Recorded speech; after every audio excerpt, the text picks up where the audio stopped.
Don't worry about what you're seeing. It's all right. Executing crime. It's a caper.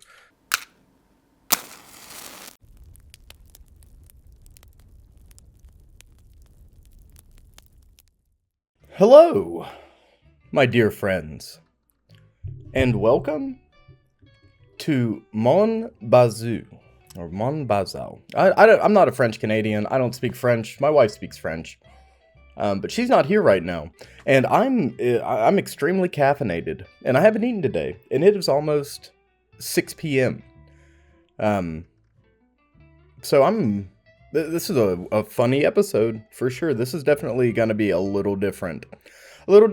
So I've been wanting to play an automobile sim where we have to maintain a vehicle. To my understanding, MON BAZOU translates to my my S-box, an affectionate term for a vehicle. Now this takes place in Canada. It's made by Santa Goat, as you see down there in the bottom right. And it had a lot of good reviews, a lot of very positive reviews. So I've been wanting to play an automotive sim just to give us some time to relax and unwind. We've been doing a hell of a lot of series. A hell of a lot of series. I think we had over 10 series running at one point. Which it's going to continue like that. But every once in a while, it's good to take a break. And I was kind of using Operator to take that break. Operator seems to do really well on the channel, but you know, that's not totally what I want the channel to be about. Like, I could crank out freaking 5 Operator videos and put them all out in the same week. That's not what the channel's about. You know, it's never been about that. As much as I do enjoy playing that, and it's a good break, and we'll talk about, you know, some tactics and some gear and whatnot. You know, I want to just talk and hang out and mess around with cars. I'm not a total car guy in real life. Well, let me preface.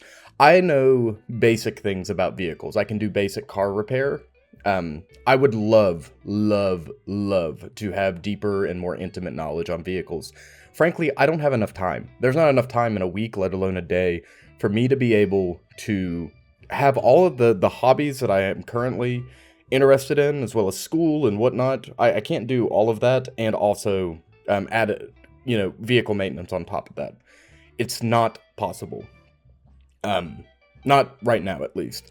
Now, you might be saying, well, anything's possible. Yes, absolutely. Probably for other people. For me, it's not. I have very specific timelines that must be followed in order for anything to get done productively. And if I deviate from those slightly, everything goes to the river, you know? So, we're going to mess around with this. And maybe, hey, perhaps teach ourselves something. Because I think this is a great way for me to learn, have a deeper understanding of the inner, intimate workings of a vehicle, as well as, you know, provide content for the channel. So, dual purpose. Without further ado, let's start a new game. I played this a little bit by myself, just to get a feel for it, to make sure it was something that would be cool for the channel. Personally, I think it's going to be great. So, without further ado, let's hop into a new game.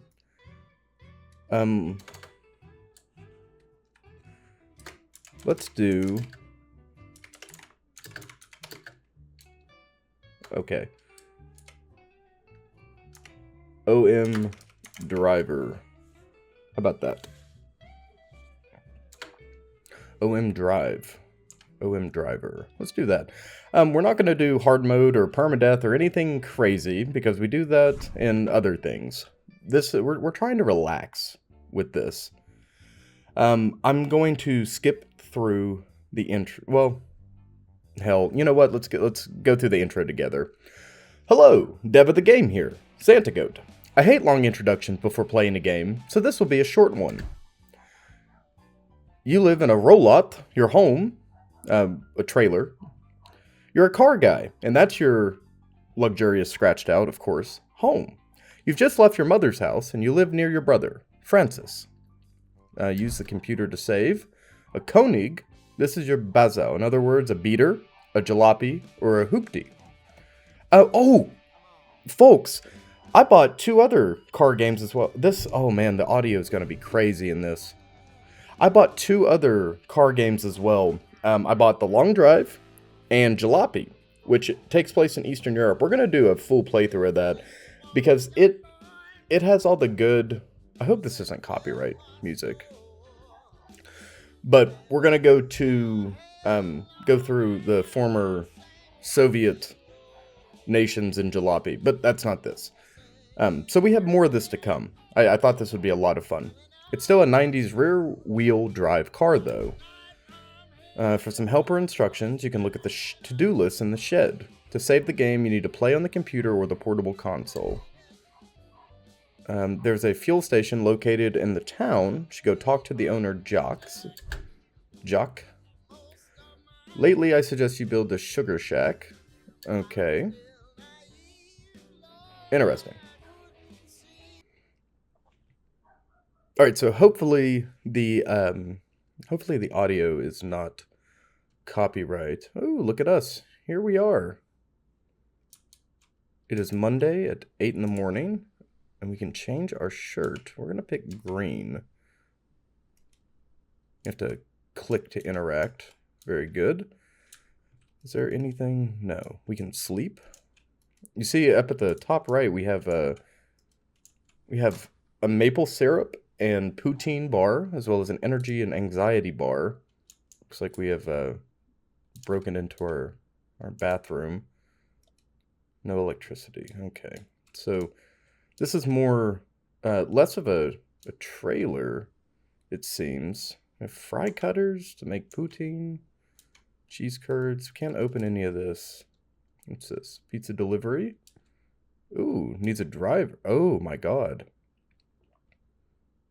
That's cool. We could definitely do that for cash. Car meet every night at the abandoned grocery store. I guess we can go street racing. It's our mom's phone number. Very good. Oh, we have all sorts of maple syrup and poutine. I like that it's taking a humorous undertow. That's kind of refreshing. I like when games take themselves seriously. Don't get me wrong, but you know when games are comical, it gives them a unique charm. And like I said, I don't know anything about Canada necessarily. I know that it's cold. I know it's got interesting wildlife. I know the stereotypes, but I don't really know anything about French Canadian culture. I'm not a French Canadian, you know. I don't have. I have limited interaction with Canadian individuals, or I have in my day-to-day life. But look at this, MON BAZOU in V1.0 in its 4th anniversary. Very cool. We can touch all the buttons on our stereo. Over here we have a heater. Very nice. Ah, yes. There is the Green Devil. Now, for our consumption, we don't have any of that. We're not going to be smoking that evil green lettuce. Oh boy. You see, out here, we live in the beautiful Canadian countryside. There's nothing around. Kind of looks like no man's land. I wonder if there's any like spooky Easter eggs or anything. But we are here for one reason and one reason only, and that is for this bad boy. Our 90s rear-wheel drive Koenig, our Bazou. I don't know how you pronounce that. Maybe I'll figure that out down the road. Well, that's interesting. There's a school bus that passes us through here. Quite interesting indeed. All right, folks. Now we also have looks like a beater truck. My God, the rust is incredible. There's got to be a way to take care of this. You see, like the bumper. The bumper is extremely clean, but our exhaust is destroyed. The tires, or the wheels themselves are, the rims are disgusting. Let's pop in here. We have a chainsaw, a dirt shovel, universal wheel, watering can, gas can, buggy parts, to-do list. We got all sorts of fun stuff in here.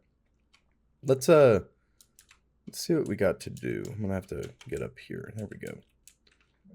Use the adjustable spanner to tighten a bolt. Very good. Let's start here. So E to equip, and then we'll take a bolt. No, hold on. E to equip. Let's go outside and go ahead and adjust or tighten the bolts. Very good. Ooh. We got a little, like, postal style. Ooh, yeah. When we accomplish something. Postal's a strange game. What a unique thing to have played. Very bizarre. That's not something I'm going to be playing on the channel. So we'll drop this here. Yes, okay. Everything in the world has a place. Very good. We'll take the wheel and put it on the rim. Or no, on the, what's this called? On the axle. There we go. Yes. Very good, very good. And then we'll come in and get some 12mm bolts and place these inside. You can see, yes. They kind of blend in with the rim itself because these are rusty bolts, but hey, I guess they'll do their job, won't they? So I hope everybody is doing well in your day-to-day life. I hope my videos bring you some kind of enjoyment. And for all of you that have stuck around since the beginning, depending on, I mean, it doesn't matter what type of content you're into. Thank you so much for spending time with me as the channel grows. I will look forward to having, each and every one of you follow us or follow me on this journey. Get to experience, the world through my eyes. It's quite a, it's not bizarre in a negative way, but it's definitely a bizarre feeling, like talking to people on such a grand scale. But I appreciate it. I'm glad that you guys are sticking around, and if it's your first video, we have all sorts of fun videos for you to check out. We definitely, one of the things I like to say on the channel is there's something for everybody, and there most definitely is. This is a good example. We play shooters, we play stalker-esque games, we explore, we play horror games. There's all sorts of fun stuff to be had. Nice. All right, another task complete. What is next for the Koenig here? Install the intake back onto the engine. Okie dokie. Let's pop out here real quick. And if I remember, yes, right mouse button to remove these jacks. Okie dokie. Set that over there. We'll take this. Oh, Christ. Okay. There should be... There it is. Very good, very good. The hood release. I'm going to pop the hood. All right. Nice. So this is our engine, and it is missing its intake. So we're gonna have to go inside and grab that. Yes. I have no idea what OEM means. Over the engine, perhaps. I don't know. I'm not quite sure. Not quite sure at all. Let us see how this is supposed to fit on here. It should snap on. Yeah, there it is. Okay, perfect. Now we have to go get bolts. It seems like 1, 2, 3 or 4 bolts. I can't tell. Anyways, so about the channel as a whole, perhaps you're interested in, where we're going, where we're headed. I figured this would be a good time to talk about where we're going and where we're headed. We plan on playing all 3 Metro games, right? Unfortunately, I said in the Misery video that we have to take a bit of a hiatus on Misery, but what we're going to do is I'm kind of starting a pseudo-series of playing everything but Lethal Company, so every Lethal Company style game besides the original. So we're gonna rotate Misery and Kletka. Kletka is a Samus game about set in that universe, and you are a prisoner sentenced to ride the Kletka, which is it is an elevator that'll consume you if you don't keep it fed. Very cool. Very scary, too. And, I'm very much so obsessed with this universe, this new universe I've discovered. I've been eating it up, for sure. So I'm very happy to have found something new that is akin to the Backrooms, but takes place in... Ooh, nice. One item has been checked. But takes place in, the Soviet punk aesthetic that I like so well. So, we have that coming. If you don't mind, let me check my schedule here. Look Outside and Stalker are going to be staples on the channel for the foreseeable future. I'm going to rotate Road to Vostok in with Mortra every once in a while. And this is going to get rotated in with Gloomwood on a bi-weekly schedule. We're going to finish Hail to the Rainbow. We're going to finish Hail to the Rainbow in one go, and then we'll put something else in its place. And then, with Misery and Kletka and everything, we're also going to rotate Jalopy in and out. So we're going to have a bunch of new stuff. Something for everybody to keep you entertained. Then imagine me sprinkling Operator on top of all that. So several things happening at once. We're going to continue doing what we're doing, exploring, checking stuff out, having a good time. YouTube, I would love to do this professionally. And I have set myself up to do this for a living. I upload every day. We are growing a fabulous fan base. We almost have 4,000 views in total at the time of recording. 43 subs. Thank you. Oh my God, we're almost at 50 subs. Can you believe it? When you started watching, did you think that we were going to grow like this?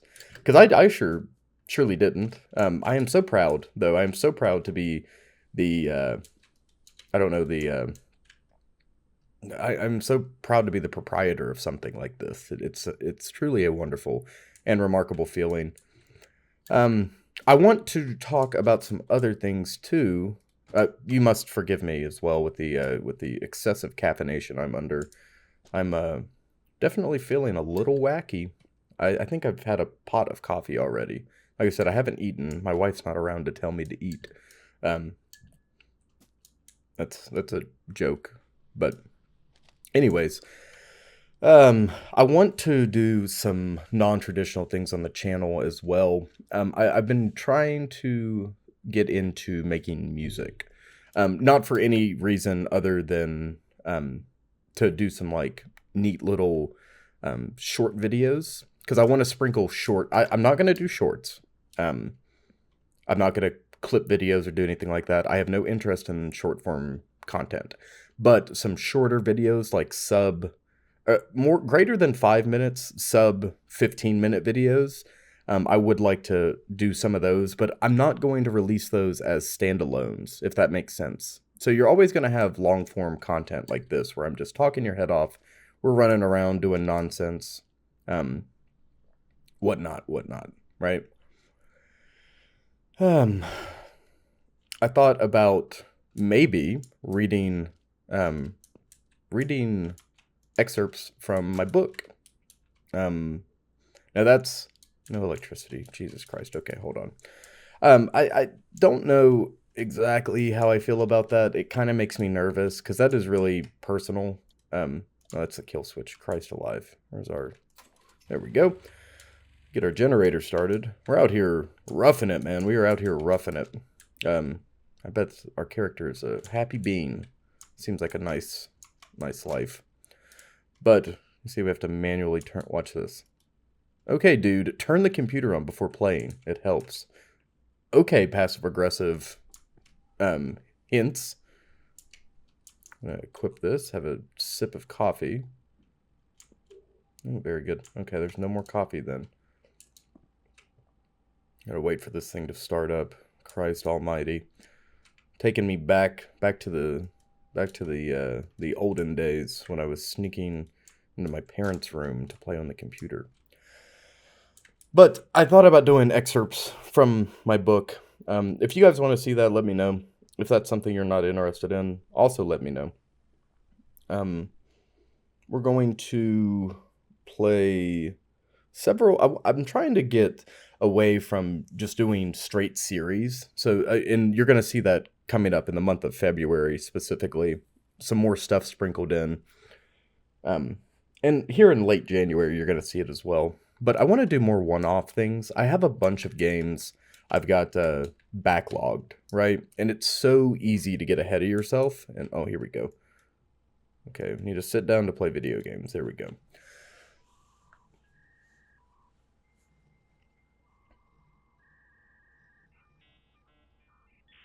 Hear the dial up. Oh no, we're playing RuneScape, it seems. And you see several hours have passed since we were playing. That is a neat mechanic. Oh, my cat is demanding attention too. Hello, little bean. I give him attention all day, and it's just never enough. But yeah, I'd like to. I have one hell of a backlog already, and I've only been doing this since November 8th. Right? Let's go ahead and hit the kill switch. And I'm already, up to my ears in content, and I'm not like overwhelmed or anything. One of the most difficult parts I've noticed about YouTube as a whole is making schedules, right? And trying to figure out where things fit and where they don't fit. Ooh, I don't want to equip that. Let's drop that in there. Very good. Close our trunk. Nice. Finding out where things fit together, especially with the new bi-weekly rotating schedule, that's been kind of difficult. But I've got it figured out. And the thing is, too, is that you don't know when a series is going to end. Like, sometimes going into it that there's going to be a natural end here, but a lot of it is hypotheses, right? I'm just kind of guesstimating when things are going to happen. So, like, Metro, I have Metro scheduled, like, well into March. We're not going to get that, I don't think. I think we have 1, maybe 2 episodes of Metro left as a whole, So if I have it scheduled for 4, now that opens up a gap when I realize that I don't have the slot or the time for it, Anyways, let's find something else to do for the time being. We are there on the rightmost island, the far southeast corner. It looks like we've got kind of a drive ahead of us. You see, now again, French, don't know it. Maybe base French, but we're looking for the name Jacques, which we see up there in the northeast corner, and we're just gonna take a ride over to him. Sun is going down. We've got plenty of time though. Oh yes, we have to manually sit down, close the car door. Well, we don't have a cover on our steering wheel for our horn. Turn the lights on. Start the car. Ooh, very good. Let's throw it into drive. We have window switches, hazard lights, parking brake. Very cool. Nice. Okay. No, what the hell? Oh my god, okay. So, lock or unlock. The vehicle might slide, especially on the side of a hill. The vehicle won't move, but objects might slide. Okay, and then we turn that off. Alright, and we hit the road. It's our first time driving.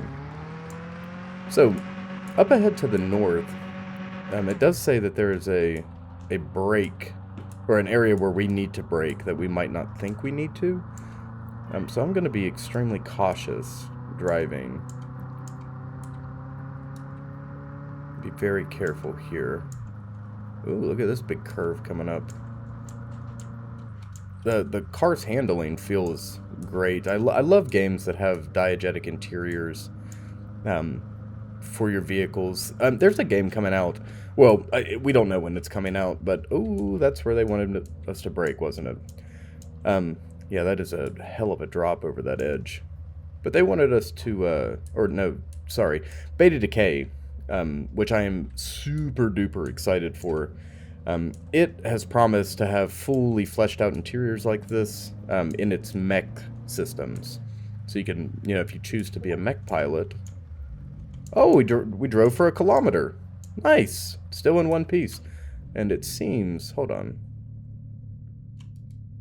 I'm not gonna, yeah, actually I am gonna park. Wait, can I not park? Because I'm, what the hell? Oh, there we go. Okay, it's right mouse button.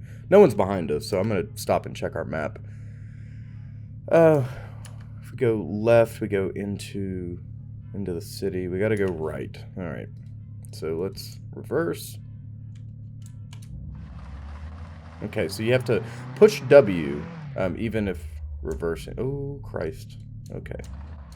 That's definitely anxiety-inducing. Let's continue on driving here. We're gonna go visit our friend Jock. Might upset him a little bit showing up after 6, but you know, he's gonna have to deal with it because I'm not going anywhere. This is definitely a rough road. Not for not the road that. Oh, he said a slur. Oh, he said another one. Look at this. Oh, holy cow. I forgot there's unique key. Oh, Jesus Christ. Okay, hold on. There are unique keys to say sorry, which I think is funny. So you can apologize profusely if you wish by pressing T and say, oh, sorry, something in French Canadian. You can also slur by hitting the Y key, and then you can spit with the V key. I just spit on the interior of our windshield. That's kind of gross, but no worries. This is awful. This is absolutely awful, this road here.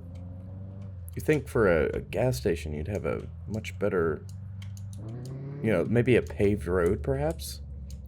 But no, it does not seem like that we are that lucky. We're spinning out and everything. We're in enemy territory here, my dear friends. I have no idea where the hell we're going. Oh, Christ. Okay. Oh, my God. Oh, okay.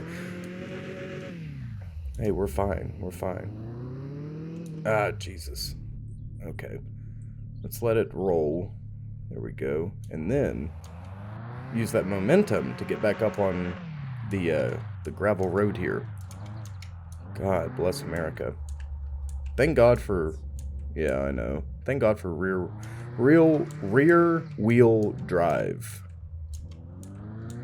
All right, moving right along. I can't tell if we're just kicking up dust or if we're smoking. I think we're just kicking up dust, which is all right. We're also going 80 kilometers on this back road. Ooh, nice power slide. Holy hell. We are running low on all of our things. I should have brought some maple syrup with us. I, frankly, don't know where we are. And I've taken us out at night, which was not the wisest course of action. Is this Jock? No, this is a scrapyard. Okay. Hold on for a moment. Let's, hop on out. Where the hell are we? I demand to know.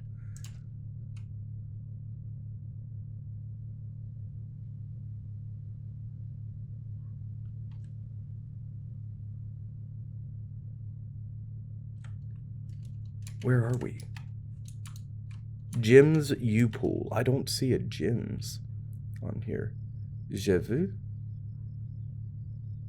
Oh my God. Oh, we have gone terribly off course, I fear. We don't have a flashlight or anything. It's very dark out here too. It's kind of an eerie setting. You know, I love driving horror. We're gonna, you know what? We're just gonna have to bite the bullet and head out. Oh, we don't want to do that. Let's gonna head out. Let's roll a window down. Nice. Okay, get some fresh air. Try to relax a little bit. Ooh. Very good. I wonder if I missed it back there. But nevertheless, we have made a mistake, a critical error, and tomorrow we're just gonna have to try again. I promise you I can read a map. I'm not inept, I promise. I promise indeed. You think that the oh god, do you think that the gas station would be on paved road? Maybe not. Oh, this is bumpy. Are we taking it off-road? We really shouldn't be taking it. Nope. Okay. Still on gravel. Still on gravel, which is fine by me. So, I used to spend a lot of time driving at night by myself. I used to not sleep very well, and I in recent years I've pretty much fixed that problem. I have really bad nightmares, right? And I have for a long time. And it's just become kind of a fact of life for me. I have pretty awful night terrors, and for a long time, instead of doing something like doing the right thing to help those problems, I did the wrong thing and just refused to sleep. You know, I was having really gnarly bouts of insomnia as a result, and I spent a lot of time driving a few years ago, and I found a lot of solace in driving, driving at nighttime in particular. And the coolest thing about driving at night, in my opinion, is this is a road. The coolest thing about driving at night, or like walking at night, if you're a walker, is... Okay, we have gotten off course here. I need to carefully... Oh my god, we're off-road. Totally off-road. Something neat and scary about being out at night is that everything you see, you know, you are the lone witness to strange activity or strange events. And even if you did try to convince your friends that you saw something out, you know, you have no proof, you have no evidence to back it up. It's the same with being, anytime you're isolated or alone, you know, whether you be walking out in public by yourself or driving alone or camping alone, whatever it happens to be, if you have no one else to rely on, or even, hell, even if you have a friend to rely on and say like, hey, you know, or like the two of you are camping, for example, or you're driving with your significant other, your friend, your buddy, whatever, and you're out and about, you know, and you two see something strange and bizarre. I have got us all turned around here. We might be sleeping on the road tonight. But if you get all turned around and, not turned around, if you get all, Christ, sorry, I'm paying far too much attention to the road, and my commentary is suffering as a result. But if you see something bizarre, right, and then the two of you try to convince other people, I know that means stop, because on the survivalist rifle from Fallout New Vegas, the rifle stock says arret. Jesus, come on, buddy, you can do it. Oh my god, here we go. Alright, gotta carefully glide down the mountain. Alright, let's try again. You know, sometimes it's more difficult to convince people that you've seen something bizarre if there are more people involved, right? With two people rather than just one individual. Oh, for the love of God. Okay, we have gotten up. Let's try to back up. We need to go home and get some maple syrup, or we're in for it. We're almost out of gas, it seems. Is that our... Yeah, that's our fuel tank. God bless America. I'm struggling. Forgive me. I didn't realize my car sim would be such a pain. Oh, come on. Oh, God. Let's try again. Don't tell me we're stuck. Oh my god. Oh, we died. Oh, Jesus Christ. Okay. So you can die of dehydration and the game calls us an idiot. Very good. So, as it would seem, it's not a wise time to go out in the world right now. Um, it's getting dark a lot faster than we may imagine. And I'm a moron that can't navigate very clearly. So, instead, I think we're gonna... Ooh, we can queue to zoom. I think we're just gonna walk around here. Perhaps go talk to our brother in the meantime. And then in the morning, tomorrow, then we'll do what needs to be done. We don't have our brother's number posted anywhere, though. There's our mom's number. And Martin's number, who can give us a lift into town. But I find that when you're driving... Oh, look at this. I find that when you're driving at night for extended periods of time, you know, sleep deprivation definitely can start to kick in. And for someone that's experienced quite a lot of sleep deprivation over the course of their life, there is some things you just can't explain. Now, oh, wait. Now, is there a generator connected here? Or do we have to connect... What the hell do you mean? Hold on. Are we running power over here as well?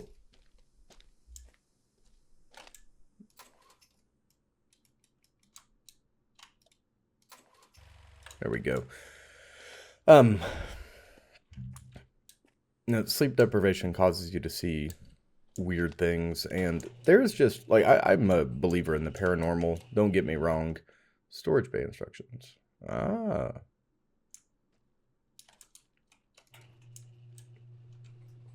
Very good. Okay. So we don't need this. We do need this chainsaw, though. We'll move over in this direction.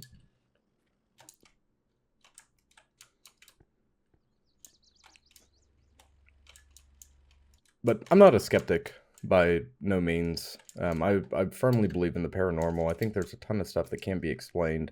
But even for skeptics, you know, sometimes you see stuff out there that you can't convince yourself that you didn't see, right? And as much as you try not to think about it, it will creep in. It will creep inside your mind, and you're going to be forced to think about it. Now, it might be, you know, years down the road before you think of this event again. And one I like to fall back on for myself is this instance I've talked about where I was at a gym with a friend of mine at the time. We had just finished working out, and it was 1 or 2 in the morning, and maybe it could have been later. I guarantee it was later. But anyways, we were sitting and talking in the bed of this truck, and we heard this blood-curdling scream. It was nothing like any scream that I've ever heard in my entire life. It was the most chilling sound I have ever heard. And I know people are, my entire life people have tried to debunk it on both sides of our separate families as a squirrel or as a mountain lion or as, you know, someone playing a prank or, you know, whatever. I just don't agree with that notion. I think it was just truly an unexplainable scream. Whether it be a creature or not, like, I'd love to believe it was a cryptid, but there was no, no resolution for me. And to this day, I have still not gotten any resolution regarding it. So this makes me think. So the truck is definitely here, and that is manual transmission. So the truck is here for us to pull this sucker out of a ditch, because we're probably going to get stuck in one. I can't find our dear brother Francis's number anywhere. I wonder if it's in the glove box or something goofy.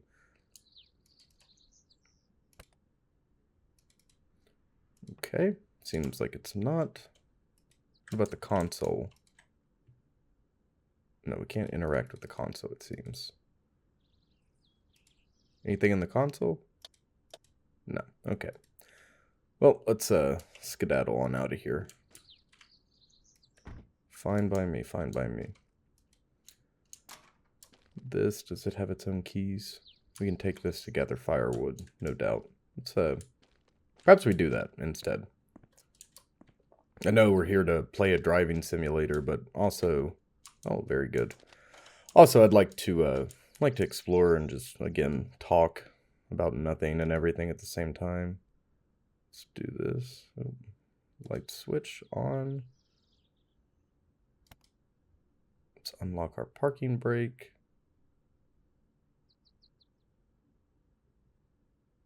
Oh, for the love of God.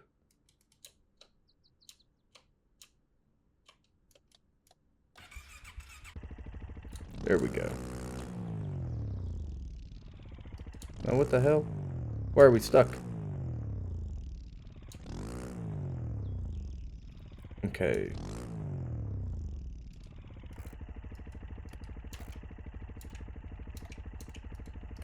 Okay, we've disengaged our parking brake. What the hell's the issue? What am I forgetting to do?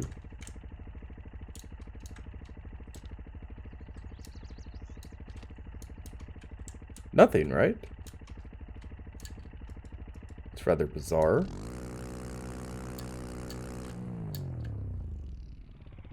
Okay.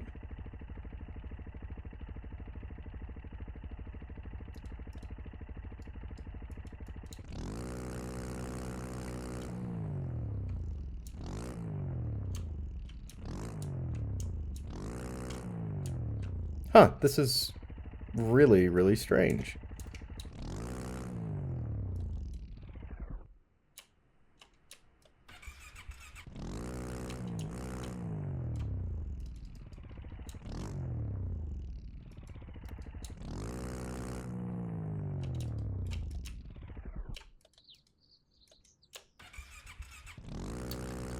Huh. Oh my God.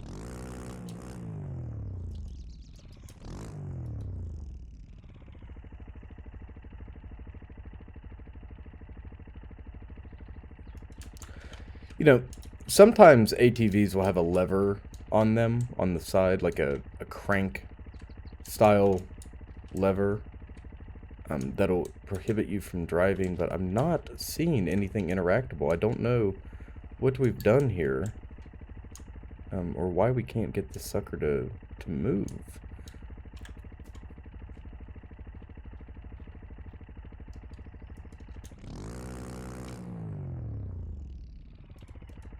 What the hell?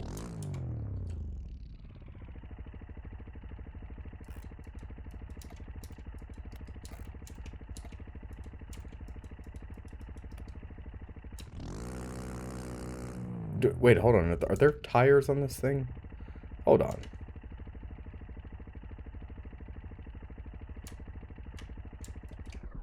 That seems like a mistake I could make. It seems like everything's in order.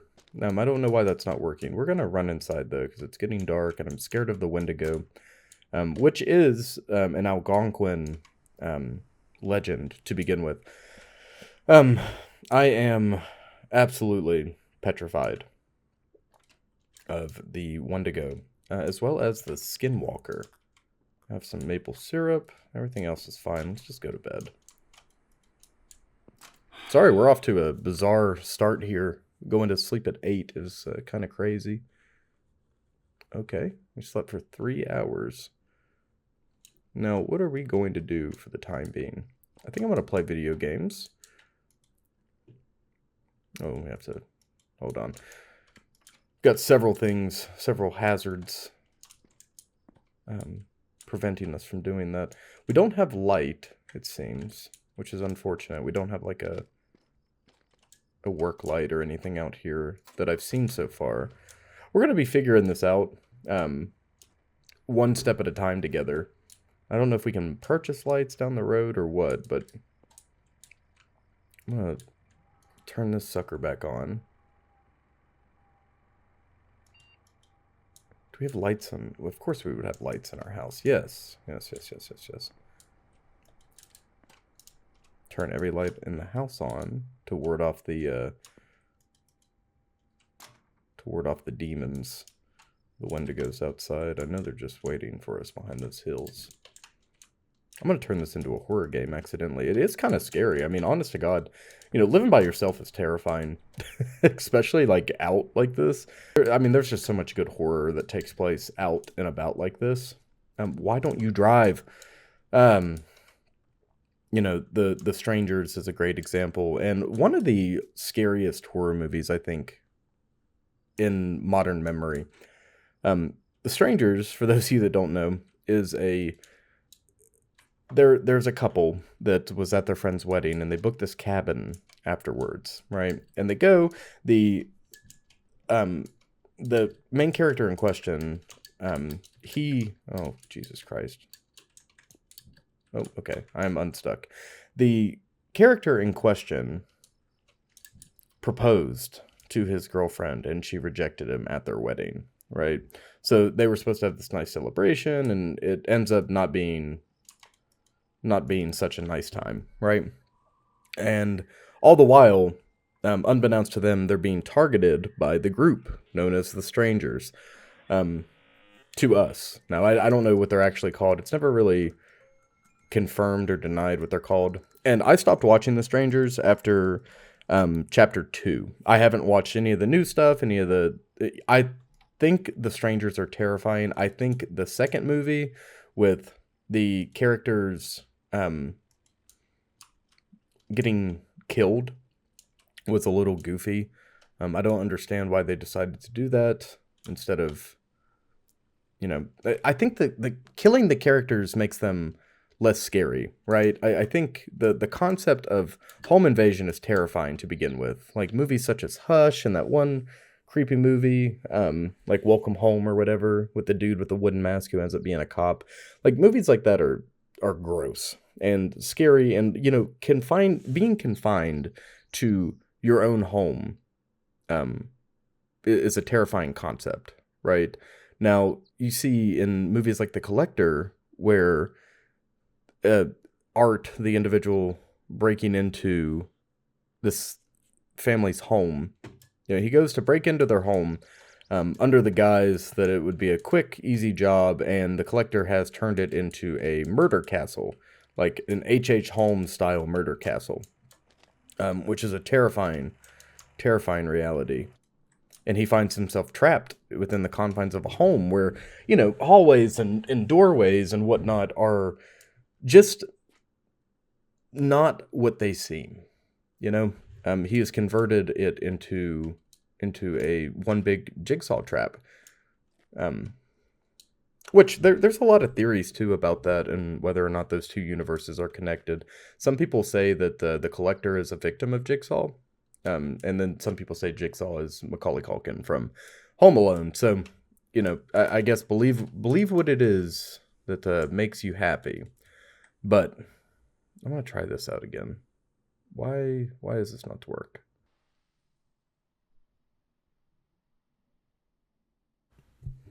Hello.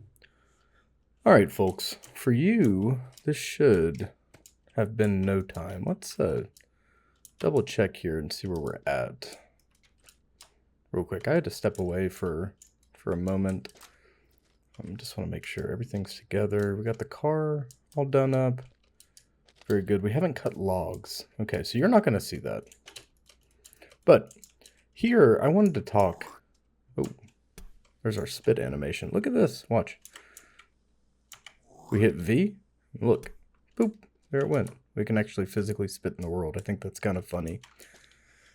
As well as say sorry and say a French-Canadian slur. But I wanted to talk briefly about the world, where we are in the world, particularly. Now, this takes place in Canada. And Canada is known for the Wendigo. And I'm going to do a little bit of a deep dive into some Canadian urban legends and whatnot. But much like anywhere, you have, you know, your run-of-the-mill cryptids and urban legends. Some of these things are specific to areas or regions. But the one I know the best, off the top of my head, is the Wendigo. Which is oftentimes used in conjunction with skinwalkers. Now, their geographic locations have kind of spread since since the popularity of these things have gone up. But here, underneath the night sky, the Canadian night sky, we're out here living in what is effectively a portable trailer, right? We're roughing it, working on our cars, spending time under the great northern sky. We have access to the sea, and then a wood line up here, which is kind of sparse. But we're effectively alone, right? If we look on our map here, you see we're isolated to 3 separate islands, which I've always romanticized living on an island. Actually, we'll go down here and talk. I've always romanticized living on an island or within a collection of islands. And I think some of that stems from one of my earliest book interests. It's going to sound bizarre, but The Girl with the Dragon Tattoo, the Millennium Trilogy, right? The original trilogy by Stieg Larsson. In the first book, you see the protagonist going to an isolated Swedish island, right, with a village attached to it, and he's going there to solve a decades-old mystery, right? Decades-old murder mystery. And sure enough, bizarre things happen. It's a great mystery. If you like mysteries, those are fantastic books. But that thought of having like a semi-connected island community, cold island community too, not like a like a Caribbean island. The cold's inherently more comfortable for me. I don't like heat so much, especially the older I get. I enjoy summer. I try to enjoy all the seasons equally, but I just don't. And when winter rolls around, not only does the danger factor outside go up, because with the risk of exposure and stuff, I think inherently in order to be comfortable, you have to have danger present. And this is not a new concept. That is not my concept either.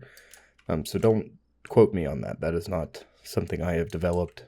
And I'll give credit where credit's due. That is a concept that I've heard in like most recent memory from The Librarian, who's another YouTuber. And please go check out his stuff if you like this.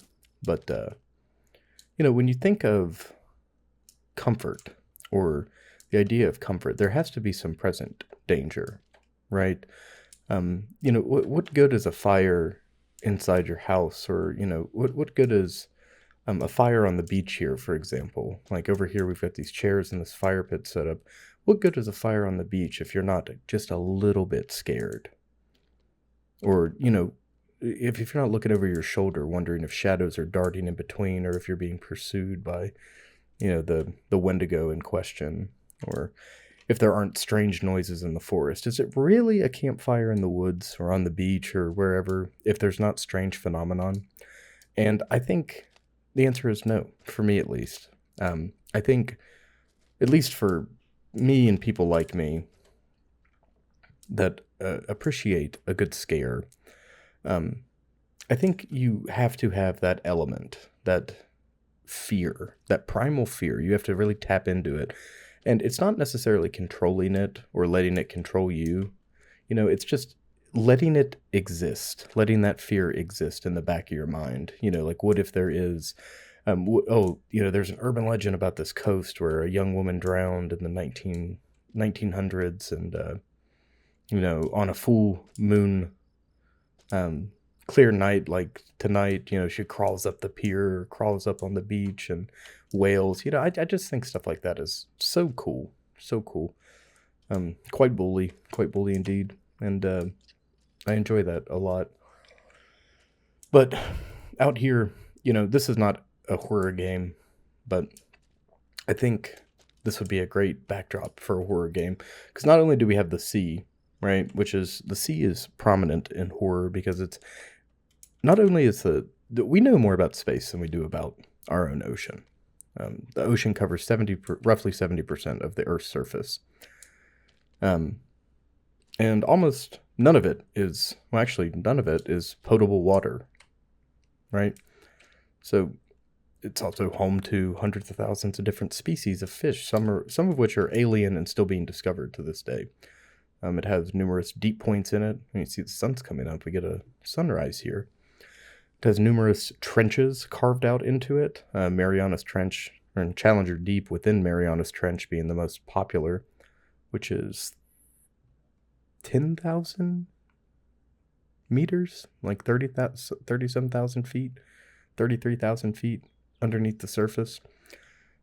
So why am I talking about this? Cosmic horror usually takes place near the ocean, and it normally takes place near the ocean, in cold weather, right? So like your northeastern beaches. Look at that, peeling back the veil of darkness, sun illuminating the beach.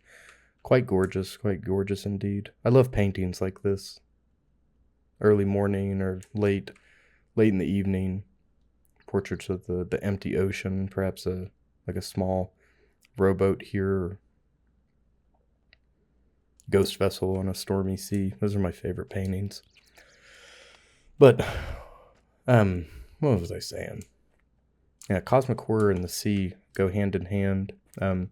Fictional town of Innsmouth from H.P. Lovecraft's works is in the Northeast United States. Stephen King, who resides in Maine, there's all sorts of spooky stuff. He writes all sorts of spooky stuff pertaining to the northeastern United States, the frigid beaches, the rocky beaches, not sandy like these here. But anyways, I've talked your head off enough about horror. I think places like this are the perfect backdrop. I think, the lone individual alone in the woods, sustaining themselves. I can't remember did we talk about this or not? I'm going to talk about it.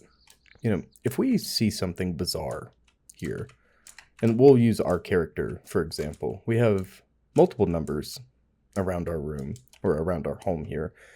I still don't know where the hell our brother's number is, or Francis's number is. It's got to be around here somewhere. But we have Martin's number inside and our mother's number on the fridge, right? We could call. There's nothing stopping us from calling either one of them. But if something happens, something bizarre, something inexplicable, like we see a shape dart across the mountain, what are we going to do? Like, if we're out here working, we're probably going to stop what we're... All right, so my home neck of the woods, where I'm from, we have people have kind of bastardized these rules, but there are certain things that we grew up hearing that you're not supposed to do. Some of these things are like, don't whistle in the woods, because something will whistle back, or, you shouldn't be out at night, just basic safety stuff. But a lot of it has been, it's taken a bit of a more esoteric turn. And there is a lot of talk of, bizarre, inexplicable stuff where I'm from here in the world. And some of that is related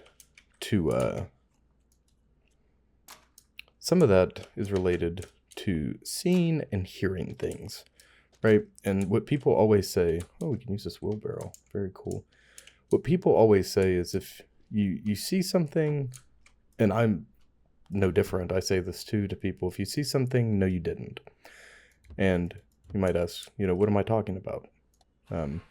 If I hear something strange in the woods at nighttime, right, I'm most likely not going to acknowledge it the way you might think I would. If I hear, like, I live in an older house, and it's not like a 1900s, 1910 style house, but it's definitely an older house. And, every once in a while you hear something.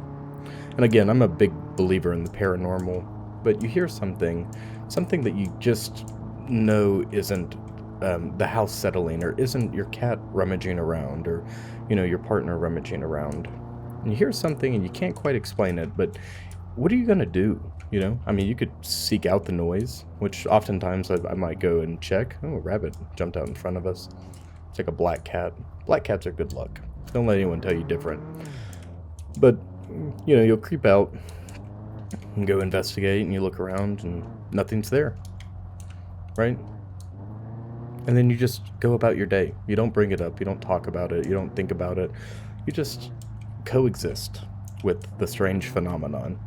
You know that out there in the world, there are things that we cannot explain. There are things that happen, that exist, that we are not privy to, right? Here, take this right here. Hold on. Let's check our map. Right in the middle of the freaking road is hilarious. Yeah, let's go ahead and shoot into town, see what we can see. I think it's good to get familiar with this area first before we try to do anything. But yeah, say you you go say you go out on a hiking expedition, a hiking trip, or a backpacking trip is even scarier. And you punch out, let's say 25 miles out. Let's use Idaho as an example. You go and punch out in the Frank Church Wilderness and No Return out what the hell is that? Is that a fish stand? But you go into the Frank Church Wilderness and No Return, and you punch out, and you get all set up, and you get nice and cozy. You set your tent up, and you start gathering firewood. You start getting your things together, and then right outside of the corner of your eye, you swear you see something, some antlered creature, and you just barely catch a glimpse of it, and then it's gone, and there's nothing else. There's no wind up. There's no follow up either.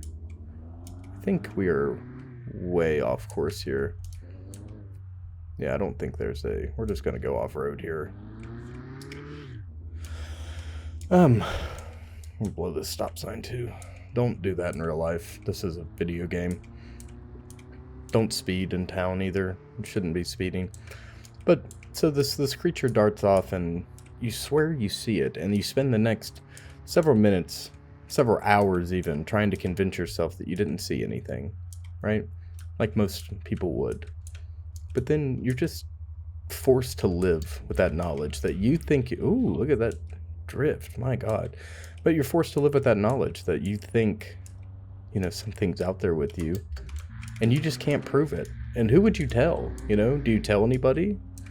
Are they going to believe you even if you do tell them? So, food for thought. Trying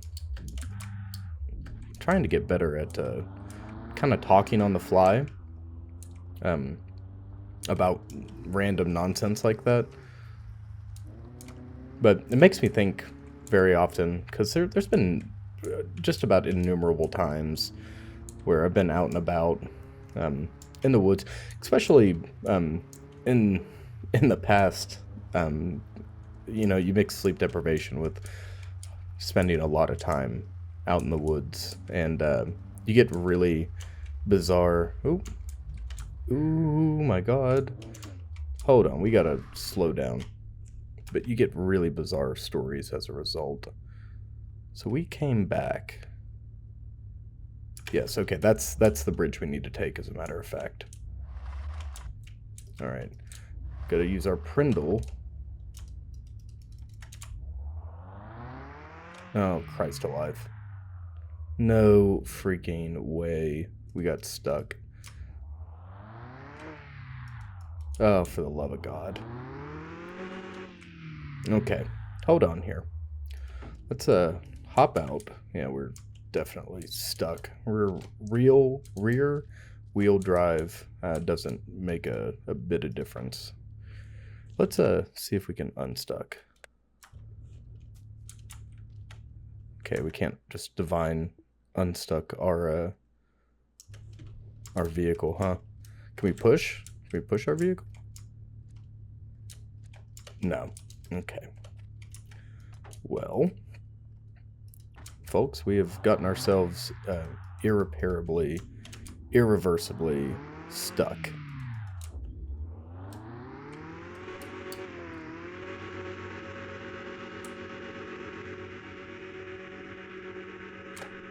Oh, I'm gassing the life out of this thing. Oh, Jesus Christ. Okay. Well, it's only one thing to do. I think that's set off on foot. This is a survival game, too. Well, there's our abandoned vehicle. We are by the causeway.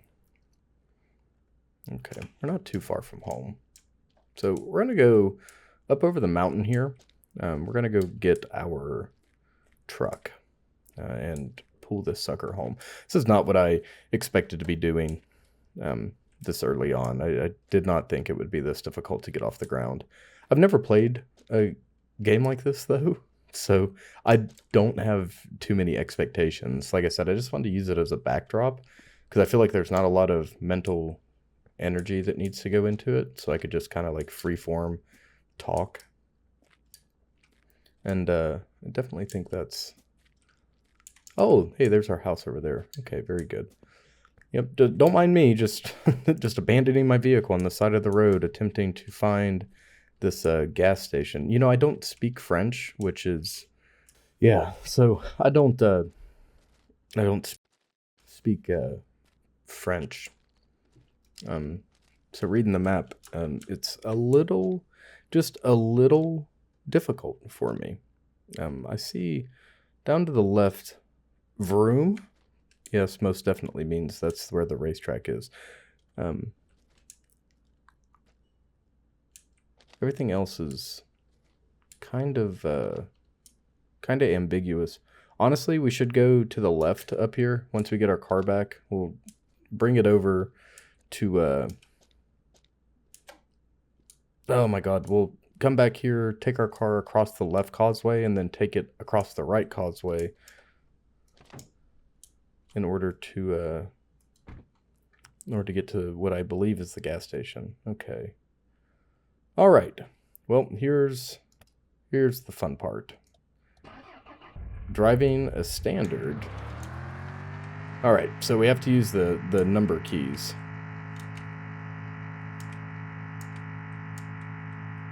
To shift and whatnot. There we go. Okay. Doing pretty good. Oh, right. Hey, look. We weren't too far from home. Now I have to slow down. Hold on. I don't necessarily know what my keys are. Yes, what he said. My keys are to reverse. Oh, Christ alive. So let's do this. We'll figure this out here together. So there's second gear. Very good. I thought R would throw us into reverse, but it doesn't seem like it does. L for lights. P does something. Oh, Lord. Okay, R also just shifts our gear. All right, so how do we... The hell? Okay. Interesting. Very interesting. Let's pull up next to our vehicle here. There we go. All right, and engage the parking brake. All right. We're gonna have to figure out how to throw this into park because it's not... Actually, we can do that now. Hopefully, grab this hoist puller, place it on the ground, attach it to a vehicle. Okay. Oh my god, we don't, oh, holy hell. Okay, we have one of these for this, actually. Okay, that's why this is in our trunk. We don't need a separate vehicle to do this. So we're going to take the truck back home.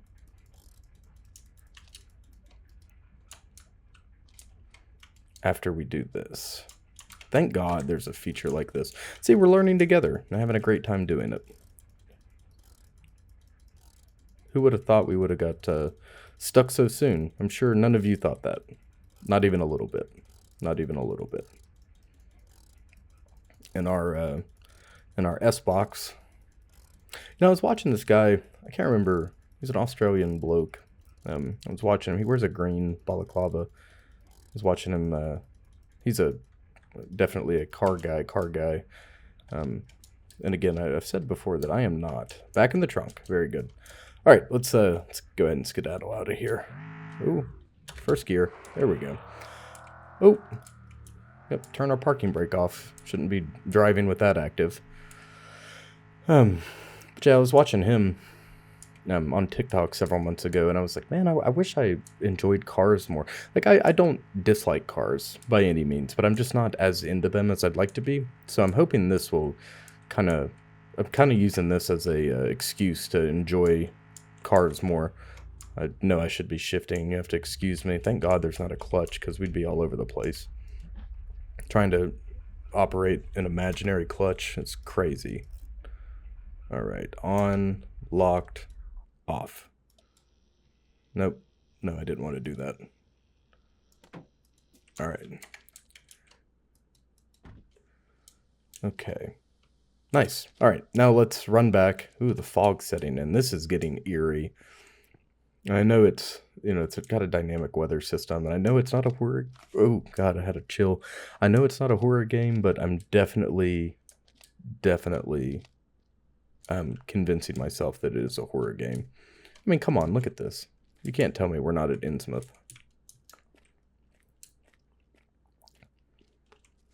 I wonder if the fish people are going to start coming out of the sea. We can't swim either. See our vehicle out there in the distance. Jesus Christ. While we're walking here, we need to get a coffee when we get into town. Perhaps that red roof is the gas station. Perhaps it's not. I think the gas station is where it says, but I can't tell. I don't know what j'avoue means. I don't know what parfait means. I know what break means. I don't know what pas beau, mais gentle means. I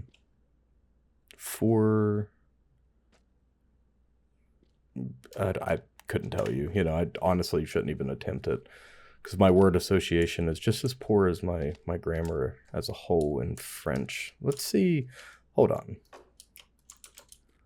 Yes. Right there.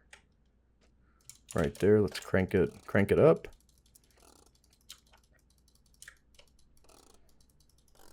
God, what a necessary component to this game. I was gonna say, if we just get, I thought I'd have to walk all the way back and use our truck to pull us out. Thank God that's not the case, right? Have to crank it up. Should oh my God. Hold on. Start this up.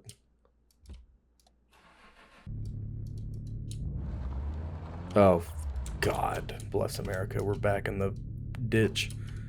That's all right. That's all right. We need to engage the parking brake.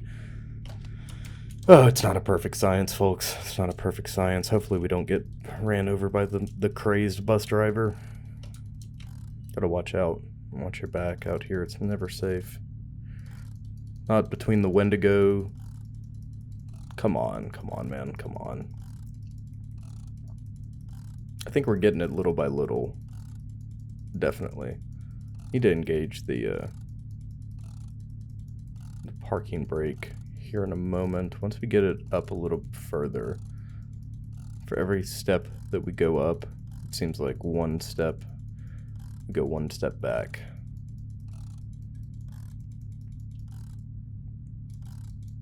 Oh, for the love of God, this is taking forever. My apologies to you guys that wanted to watch a good driving sim. Hey, I'm woo, crank 100 times. Yeah, I'm cranking it up out here. I'm definitely not the best, but hey, we have all sorts of time to talk and whatnot, which is what we're here for. There we go. Okay, perfect. Perfect. We did the right thing. Very good. Very good. Nice. Now we put this back in, close the trunk, hop in the car, throw it in drive. Yes, it's already in drive. All right, and hey, we're off. We got to go get gas. We got to go get gas, and we got to go get gas almost immediately. Oh, we're back to automatic transmission, which means we don't have to worry about pressing any of the keys. There's a house right here. Whose house is this? Is that that's our brother's house, isn't it? Huh. All right, we'll stop by. We'll stop by there later. Is that our brother's house? It says our brother lives near us in the tutorial. We're seriously winging it here, folks. Seriously winging it. All right, we'll take this turn. Ooh. Oh, that was nice. We are getting sleepy. Hopefully we can get a coffee in town. Ooh. We're gonna get the mounted police called on us. The Royal Canadian Mounted Police. Not good, not good. Okay, so we're going into town here. Yes, we'll take a left here. Ooh, look at that. Holy hell. Okay, we need to go off in this direction, it seems.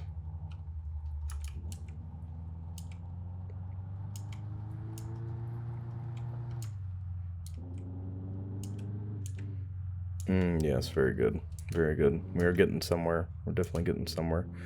As long as we stick to the left, just make nothing but left turns, we'll be a-okay, right? Ooh, look at us, speed racer. Okay. Still don't speak French, unfortunately. This is the cul-de-sac. I'm not seeing a cul-de-sac on the map, which means off-road. Take it off-road.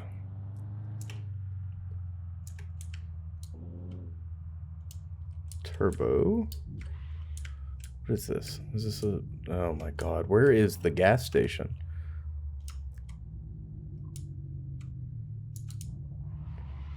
It's so foggy out here, I can't really see anything. Can't see anything too well. That's bizarre. I don't know where the hell we are.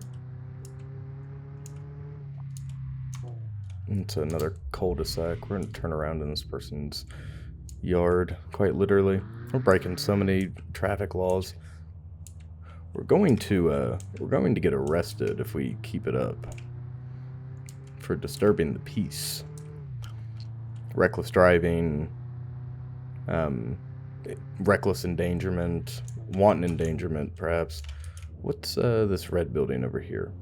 Where is the gas station? You'd think it'd be easy to find. Like this is a...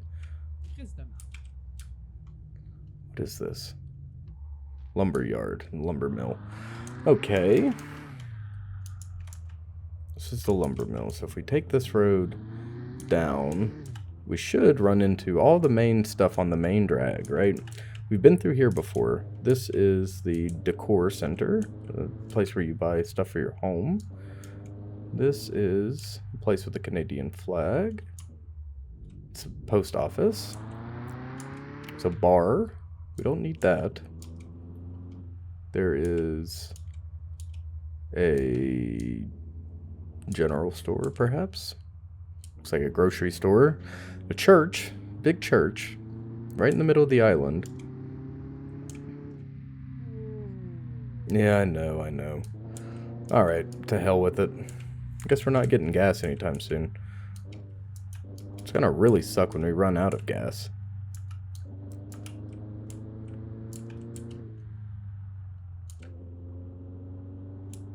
We're running on empty too, which is awful.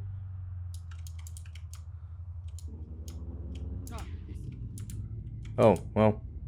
Okay, hit and run. Add that to our list of crimes. We're gonna go to the left here instead.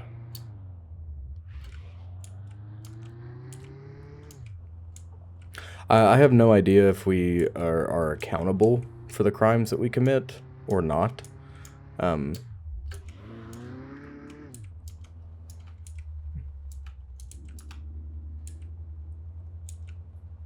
Oh no, where the... I've gotten us all turned around. I know we're tired. We gotta get back home.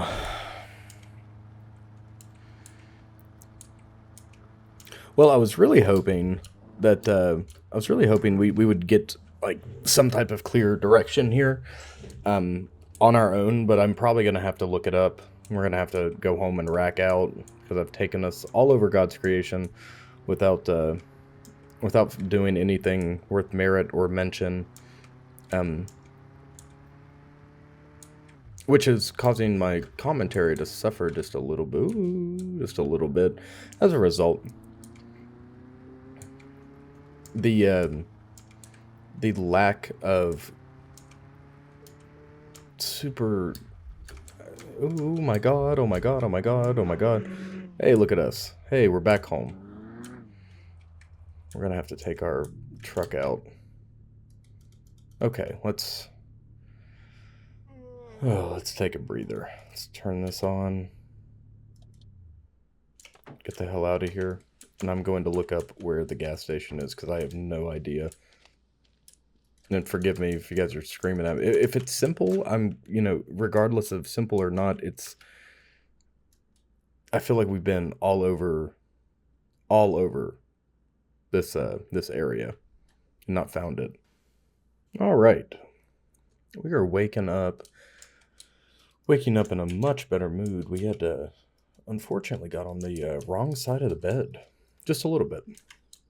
We have plenty of maple syrup in our fridge and plenty of poutine.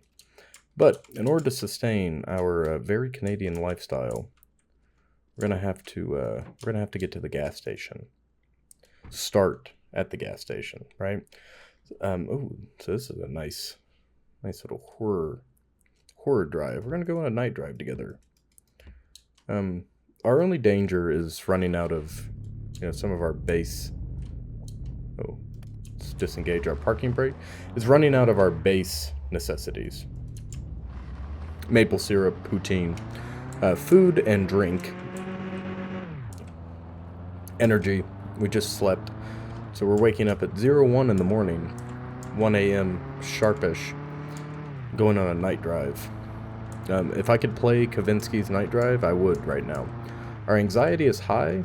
I don't know why. It's probably because I drive like a lunatic, honestly.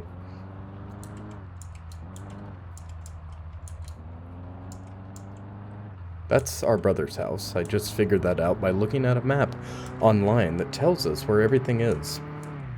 And the only locations I paid attention to are our brother's house, as well as the gas station, because we're gonna really need that gas station. And driving here at night isn't the wisest course of action, but it's the course of action we're taking. We're going to drop our anxiety by doing some sick Tokyo drifts here in Eastern Canada, and enjoying the ride. There's something liberating about getting in your car and just taking off. Now, I know it's a little bit more difficult, or at least it feels more difficult for some reason nowadays to just get in your car and drive, right? Like the idea of a traditional road trip, it feels like it takes so much like extra, or requires so much extra attention and whatnot. And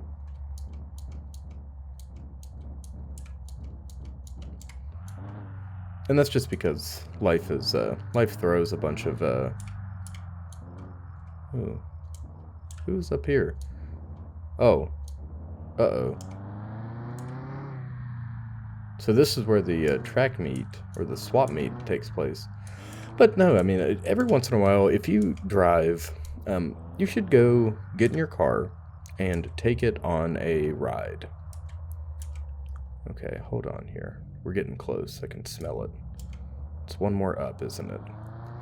But get in your car at night, sometime after midnight, and take off. Just, I don't have a destination in mind for it. There it is, for the love of God.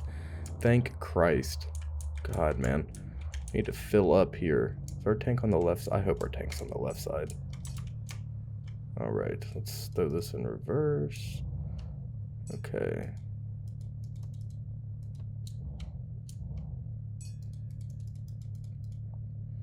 Alright, turn your ignition off when you pump gas. Close this sucker. Very good. Is our tank... It's on the right, isn't it? Oh, for the love of God. I should have checked. Hold on, does it tell us here? Normally, no, it doesn't. So, on your car in real life, it'll point. The gas tank will point to which side it's on. Sorry. I gotta do the loop-de-loo here. Ooh, hopefully we don't hit the structure. Alright. Much, much better.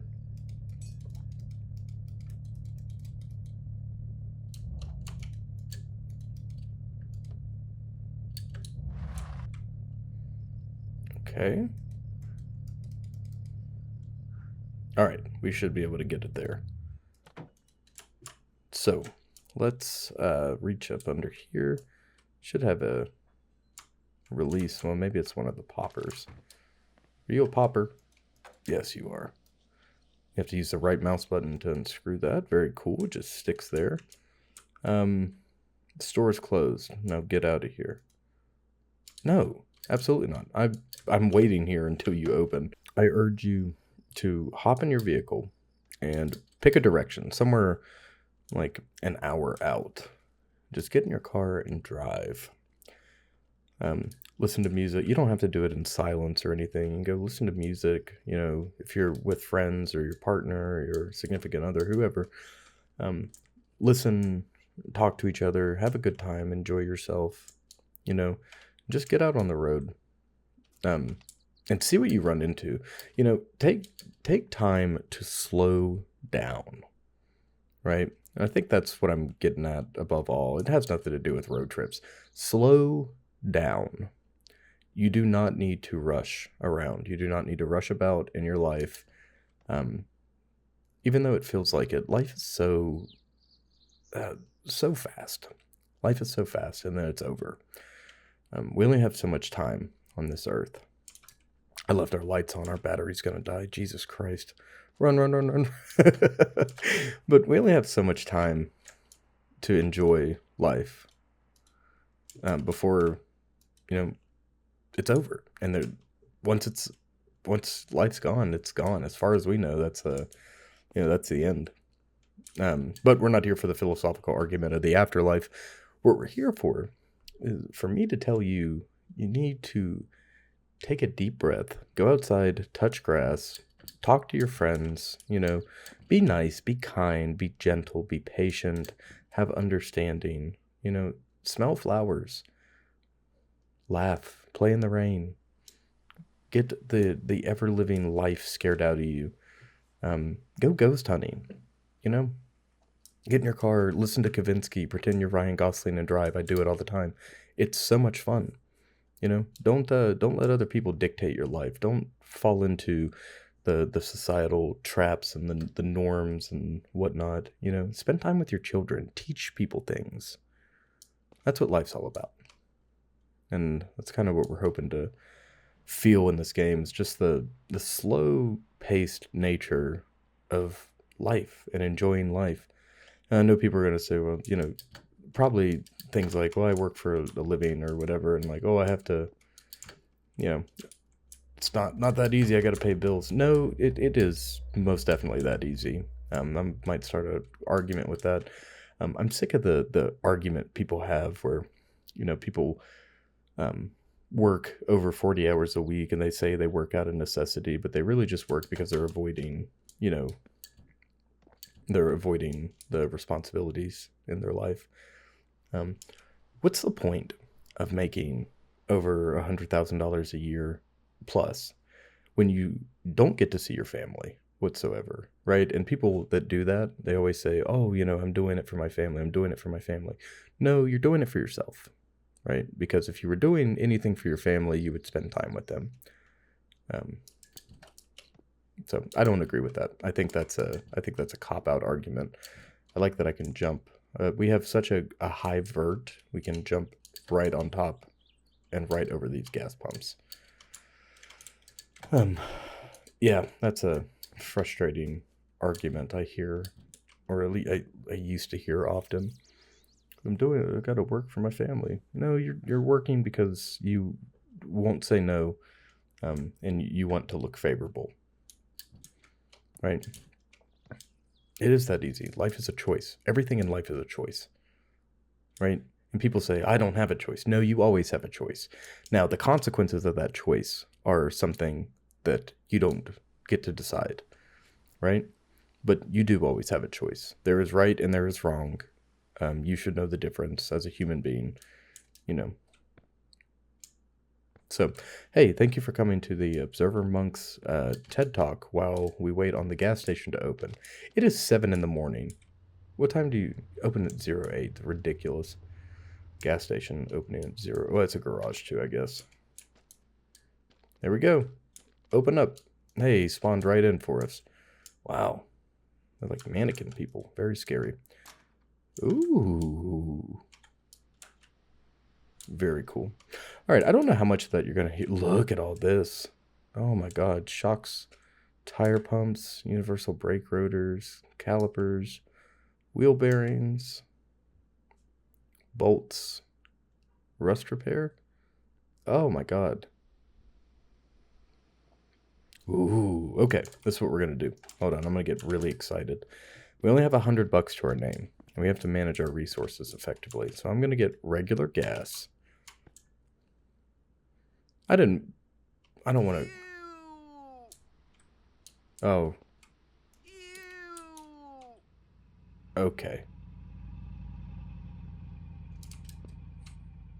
Are you sure? Okay, we gotta use super. See it draining directly out of our wallet up there. It's hilarious. How much does it cost to fill this sucker up? Let's put 20 in it for now. Let's see what that did for us. Hold on.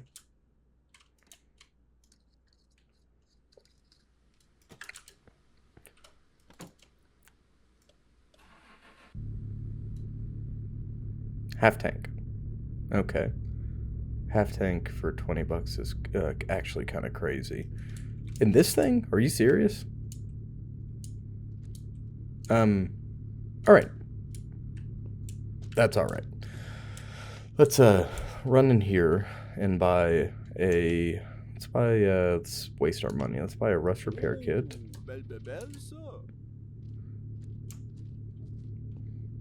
Go over here. Open this up. Put that in there. And let's sit this out.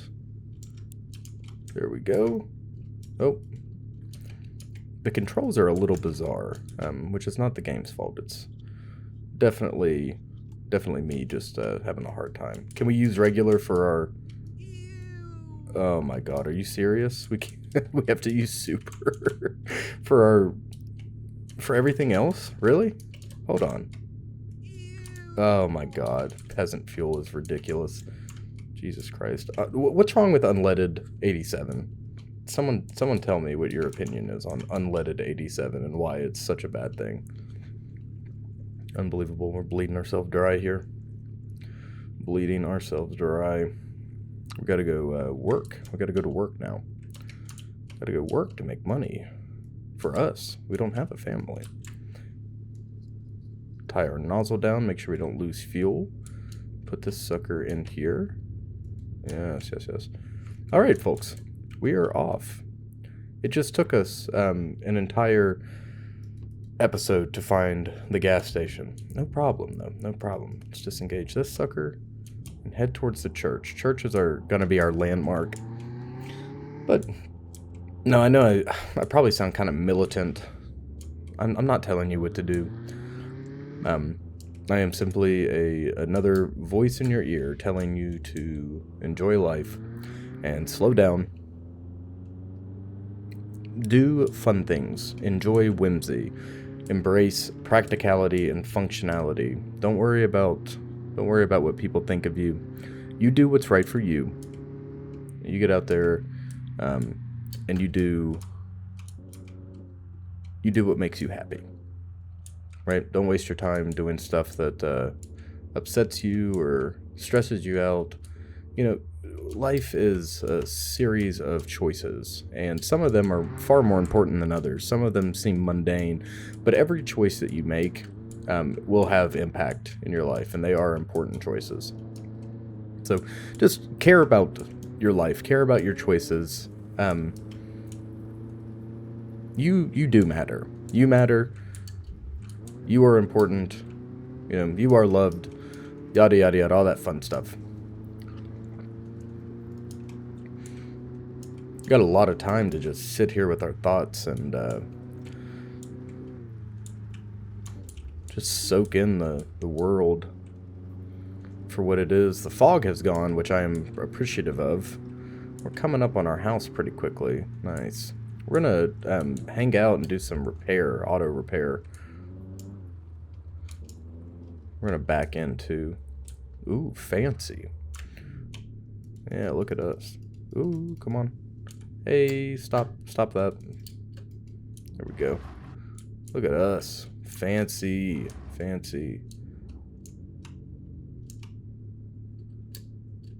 All right. Good deal, folks. Well, happy to have you here.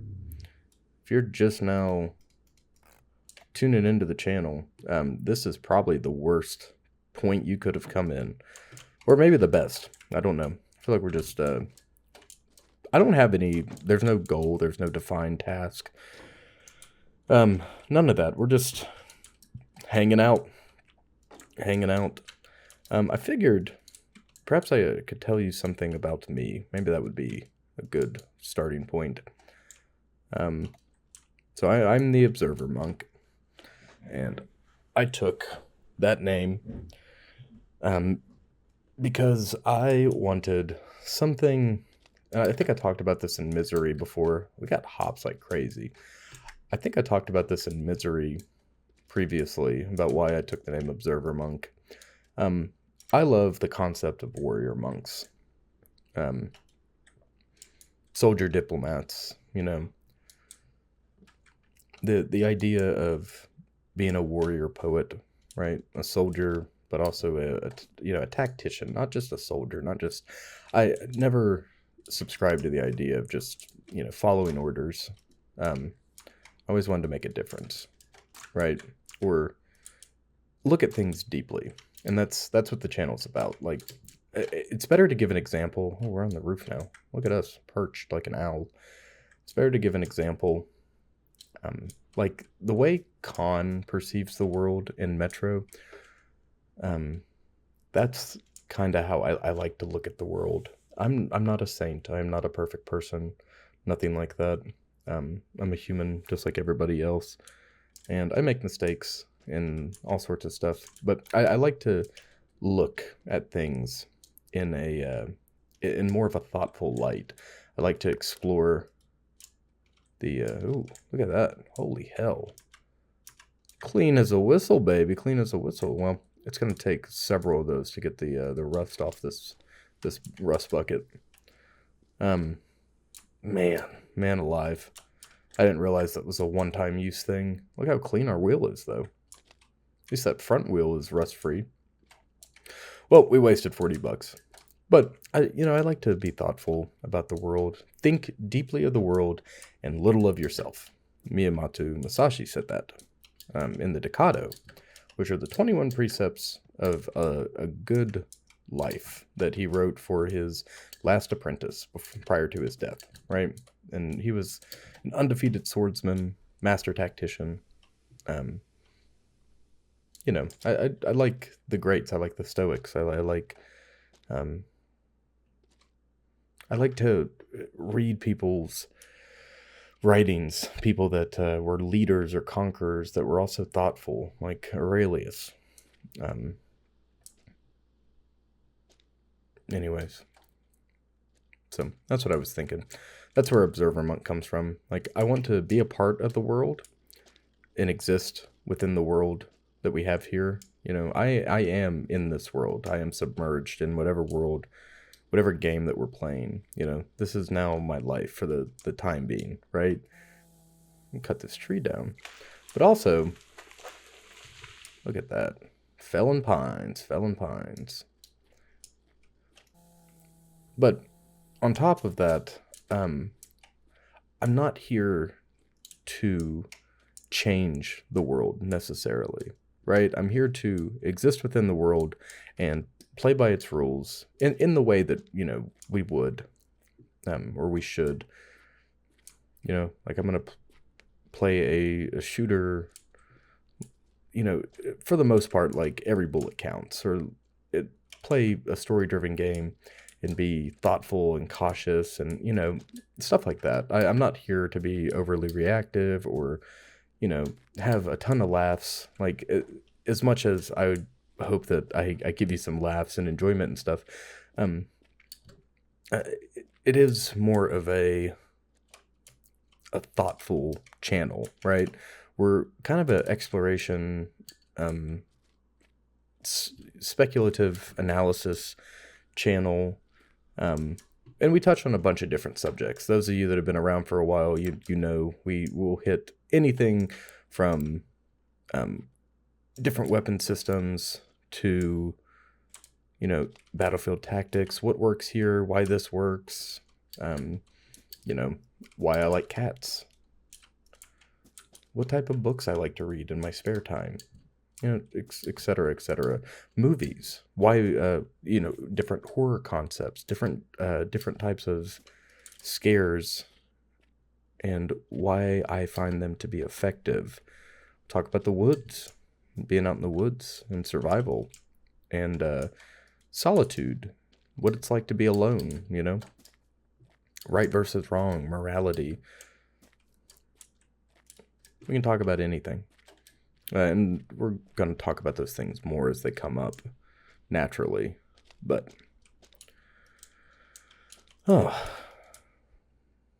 thank you once again for coming to my TED Talk. Listening to me talk about absolutely nothing and everything at the same time. We're out here working our day away. Hopefully go get paid. Gasoline costs a lot of money. And apparently there's an illegal racing scene that we can, let's roll down the windows, to hell with it. Oh, very good. Turns out there's an illegal racing scene out here that we can get behind. I can definitely get behind. Go do some drag racing. Go do some nefarious deeds. There we go. We're slowly climbing. Oh, I dropped it to 4th gear accidentally. Hold on. Ooh, 2nd gear. Very good. We can't see out of our back window whatsoever.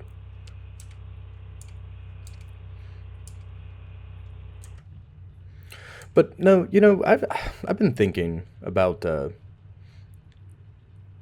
games in general, and I've been thinking about stuff to play for the channel, things that would work, things that won't work necessarily, and I'm just kind of, right now, I know what's been popular on the channel.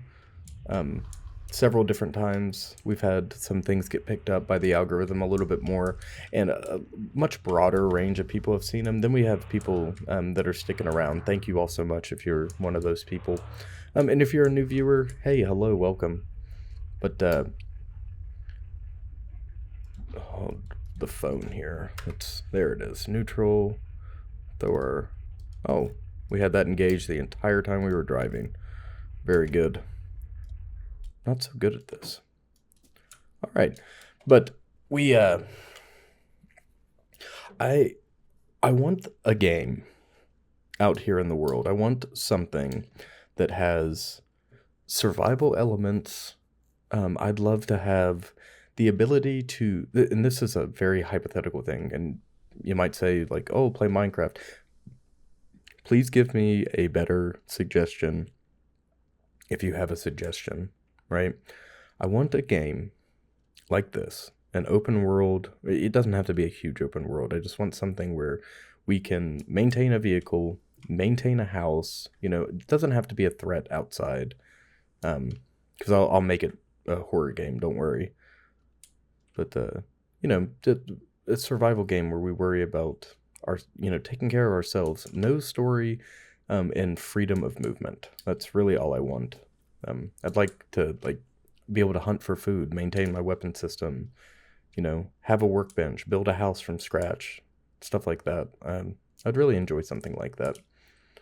And you notice in games anymore, like a lot of things that say that they're open world survival craft, they might be, but their systems are so specific and general at the same time. And an example of that is having having this big open world with like 70 species of animal to hunt and kill, and butcher and yada yada yada, and then all the meat just being labeled like food product. It kind of defeats the purpose, right? Or having like overly complex systems in one field, and then really basic systems in another, right? And Zomboid even falls victim to that, with like the crafting system being really rudimentary, but then some of the mechanics for advanced systems either not existing or being far too advanced. Is this France? Are you our brother? Yes, you are our brother. Nice. We just completed the second floor. So much room for activities. Oh, that's hilarious. Yes, my sister and I love Step Brothers too. We still, that's still one thing that we'll talk about or make jokes about on a regular basis. Is this where, place firewood here to sell it? All right. Now we don't have an axe at home, so these logs better be good enough. Or do we put them here?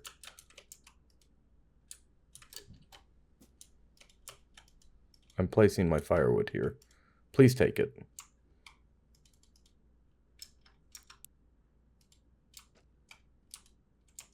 Oh, please take it. For the love of God, Francis, why are you not taking my firewood? Is this not firewood? Oh, truck bed. Oh, cool. Yes, yes, yes. I know what that is. Can we take your vehicle? Can I steal your car, Francis? Oh, Jesus Christ. Are you serious? Tell me things. Oh, man. I am struggling greatly.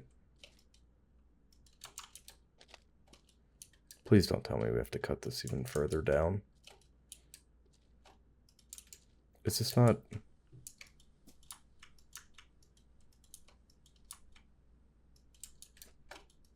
Are you not considering this firewood?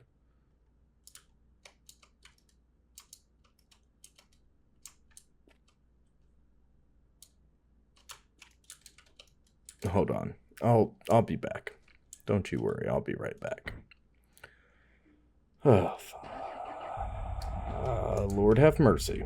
Lord have mercy. Let's get out of here. I think we're gonna have to go home and get our chainsaw or an axe or something and chop firewood here. All right.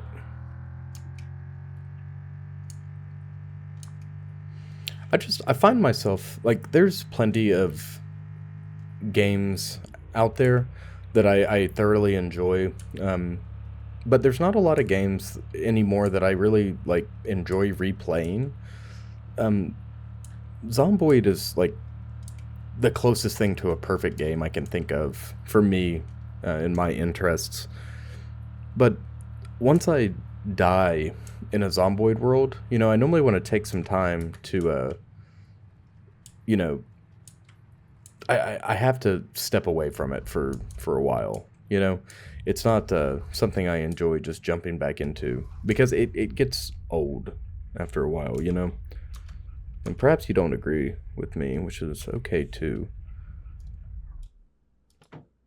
Let's hop out of here real quick and see if we have anything. Dirt shovel. What do we use? And what is this?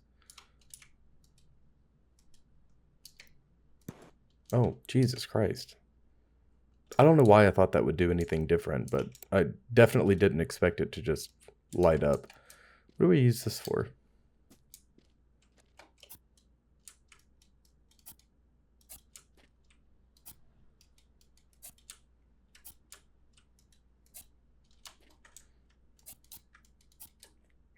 What the hell are we doing with this?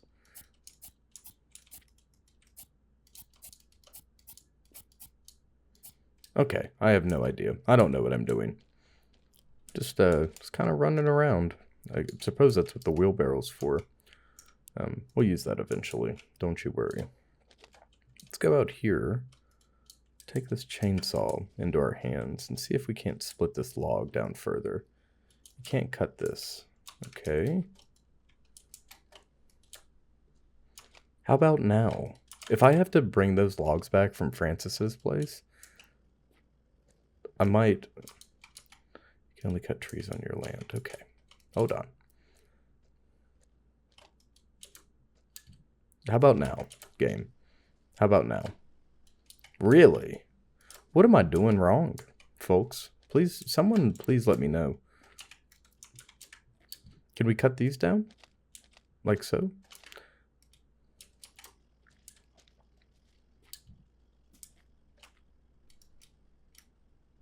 Are you serious? What the hell's going on here?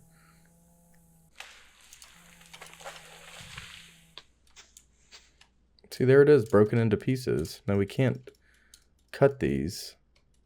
You can only cut trees on your land. We are on our land, are we not?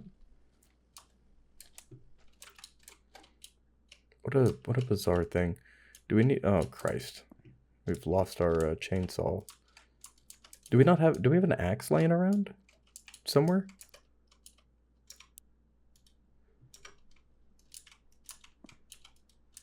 Do we have an axe in our...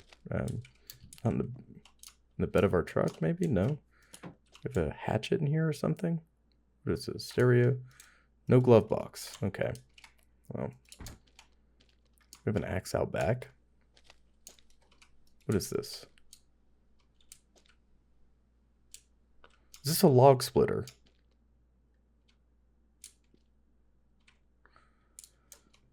Is that what is this an electronic log splitter? We don't have a hatchet. We're Canadian and we don't have a hatchet? Are you serious? Oh my god. Okay. Hold on. Open up, sucker. Oh, we put it in here already. Oh.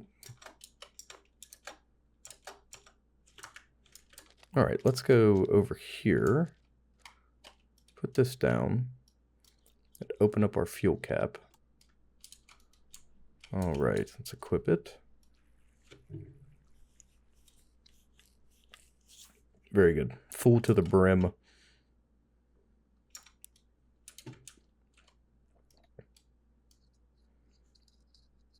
This is sure as can be a log splitter, so we're gonna use... Oh, Jesus God. Of course we'd have to split the logs. That's the most Canadian thing I've ever heard in my entire life. Split the logs without the hatchet or the axe. No axe or hatchet in French Canada. Of course not. Eastern Canada. Only Western and Southern and Northern Canada do they use the axe. Mighty axe. Lumberjack, my gazoo. Ridiculous. My bazoo, you might say.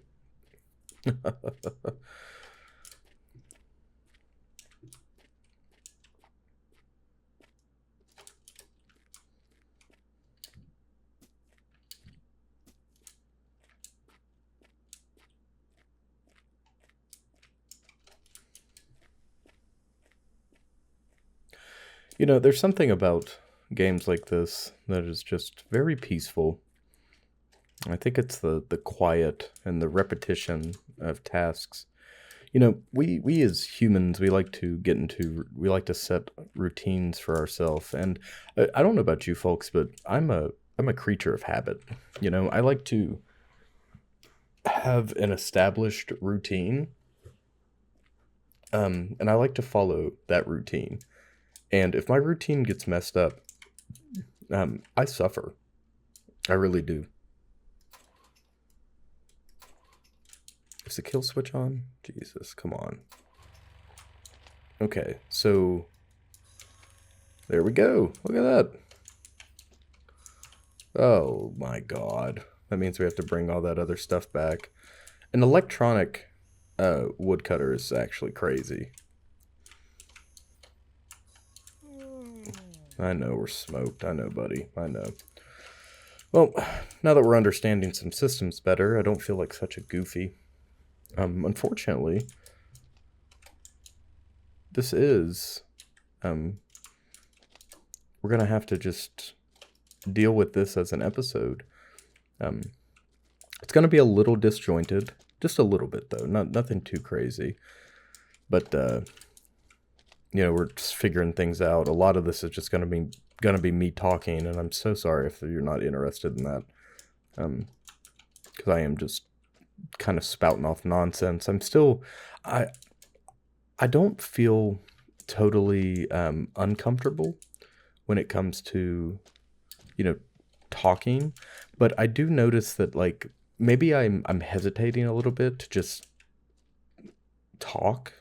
Maybe I don't know. I can't tell if I'm just being anxious or if that's actually happening. So, if you think I sound fine, if I sound like I know what I'm talking about, please let me know. If I sound like a lunatic, please let me know. I will adjust accordingly. Because I can never tell.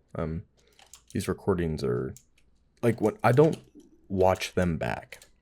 Okay, I record the video, I edit it, and when I edit, I skim edit.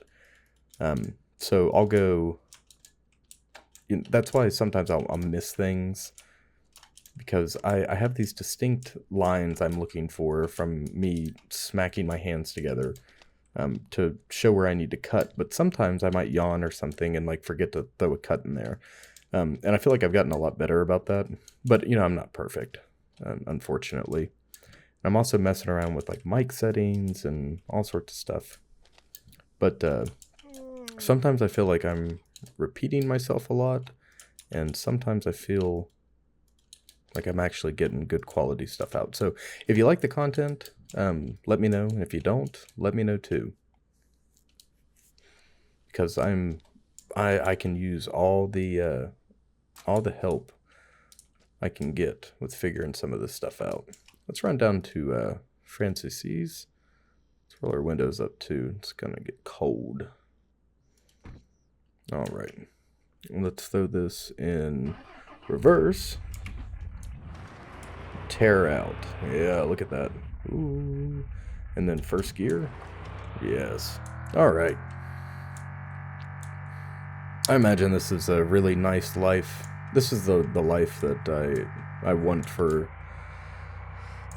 myself, except with a lot more chickens and goats and a lot more privacy. I would hate to be on the main road like this. And we need a coffee machine. If it's my house, we're having a coffee machine.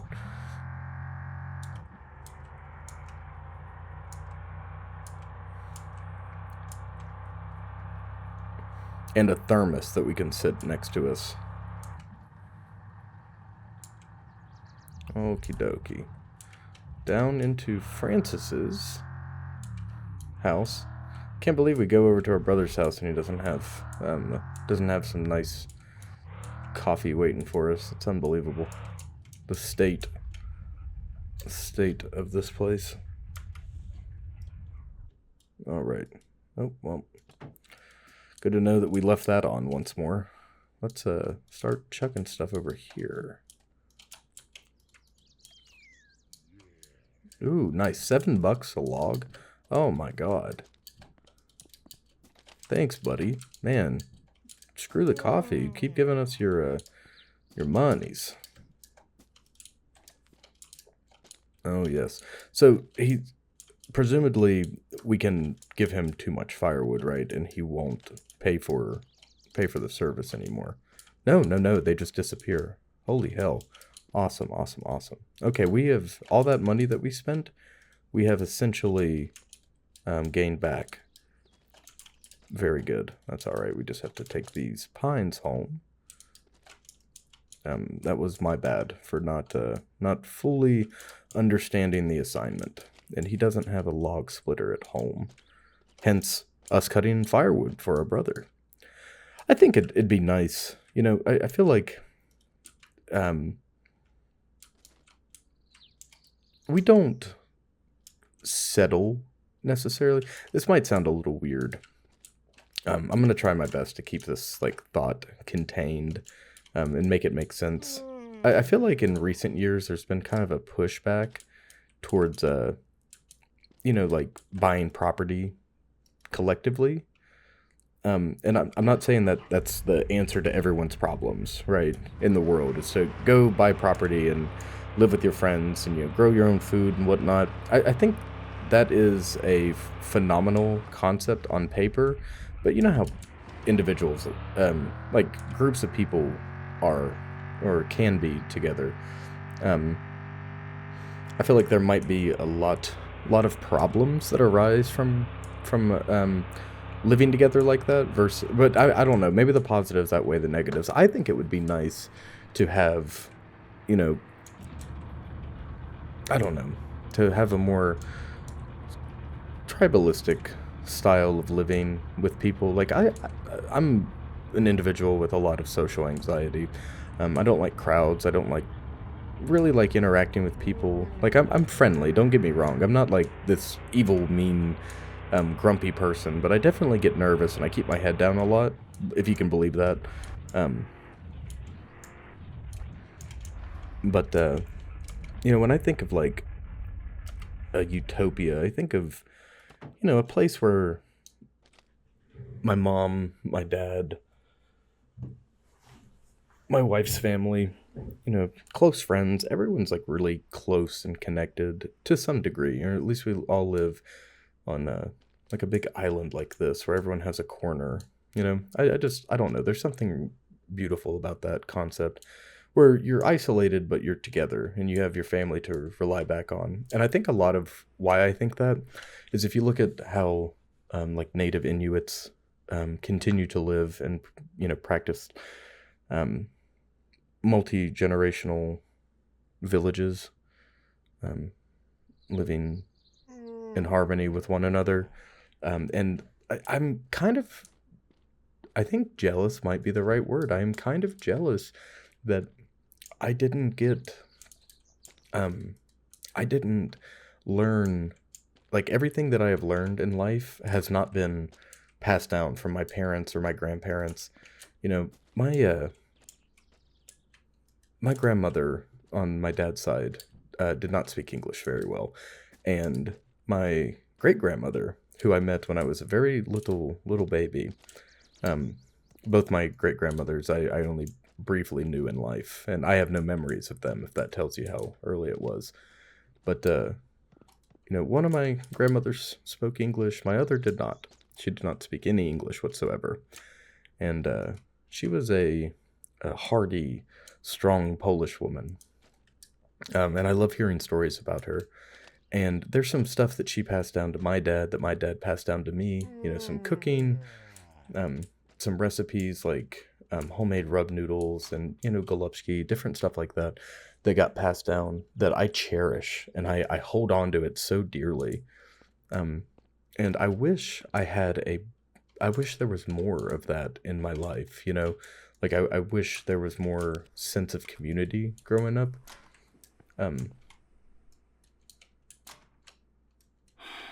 Especially with the family dynamic. Um, but all that aside, you should don't listen to me, but teach your if you have kids or you have any children in your life that you can influence in a positive way, teach them something. Take your I don't know, show your kids your trade, or if you know cool things, pass it down. It's so unbelievably important, and I think if you don't do it now, you're going to regret it later. And I intend to do that with my children when I have children. Pass down knowledge and information, and make them challenge the world and question the world, because that's how it should be.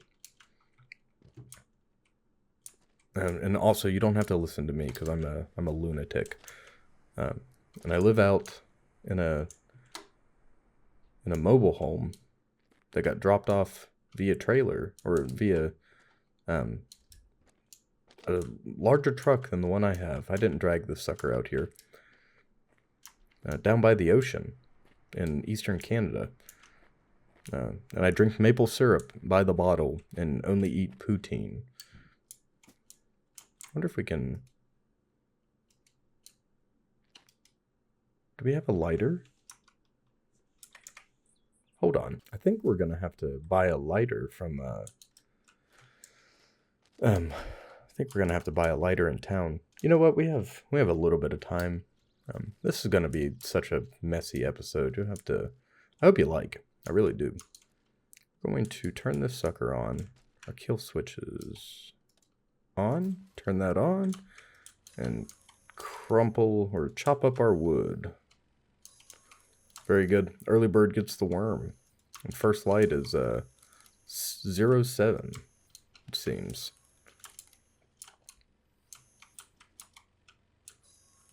I've been up since 04:45.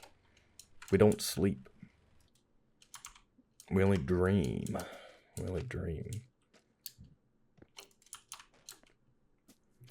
You know, True Detective Season 1 is the best single season of television I think I've ever watched in my entire life. And I still go back to it. I like True Detective a lot. I liked all the seasons. And the order that I would put those seasons in would be... And my number 2 slot is up in the air, but it would be 1, 2, 4, 3, or 1, 4, 2, 3. True Detective just rocks. It absolutely rocks. And embarrassingly enough, I watched it in the wrong order. The first season of True Detective that I ever watched was season 2. I had no idea what it was. I just jumped into it. And I watched it, and then, you know, years later, I watched it all in a row. Or like a year later, more like. I watched it all in a row. But the characters, and by characters, I mean the character, Russ Cole. You know, I think it's funny, and I don't know what this is called. I know a lot of people feel the same way with the, like, I'm him, or like, I'm literally him. It's not really a movement or anything, but, you know, the characters like Jacket from Hotline Miami, who inspired, or was inspired by Ryan Gosling's character in Drive. Ryan Gosling characters tend to get a lot of this activity, like him in Blade Runner 2049. Ryan Gosling in The Gray Man in Drive. People use Taxi Driver as an example too, and I think it's like I don't know what the lonely male aesthetic. I think that's what people use. I wish it were different. I wish it wasn't considered that, but I'm gonna call it the loner aesthetic. The loner aesthetic, or the doomer aesthetic. I quite like that. No, I quite enjoy that aesthetic, especially Drive. That's by far my favorite movie in the world. And I'll scream that till the cows come home. I quite like that aesthetic. I quite like the quiet protagonist aesthetic. That's off doing his own thing. Oh, look, we did it again. But trying to, you know, coexist with a world that they don't understand very much. Now, I'm kind of talking specifically about Drive and how Ryan Gosling's character wants to fit in with the world, like to some degree. Like he tries to form relationships. You know, he tries to be. He's not like a inherently bad person because he's done bad things, right? I know that probably seems kind of cheesy and cliche. I don't know. It's like movies like that are like the male soap opera, I guess. I don't know. Maybe I just have a crush on Ryan Gosling, I can't tell. But, nevertheless, I surely do like that aesthetic, and I like to, games like this remind me of that. You know, the lone protagonist doing a task, doing a job, you know, surviving within a world that's not necessarily uncaring, but we're an outsider within this world, right? We live on the fringe. Maybe that's a good word. Fringe films. It's probably already there's probably a whole video essay, several video essays about that feeling or whatever. But it's the same reason I like stalker media and whatnot. Being chased by this freaking bus. Lord have mercy. Give me a break, bus driver. They're jamming. Okie dokie. Back home? Let's go take our car into town and go buy some more stuff. What do you say?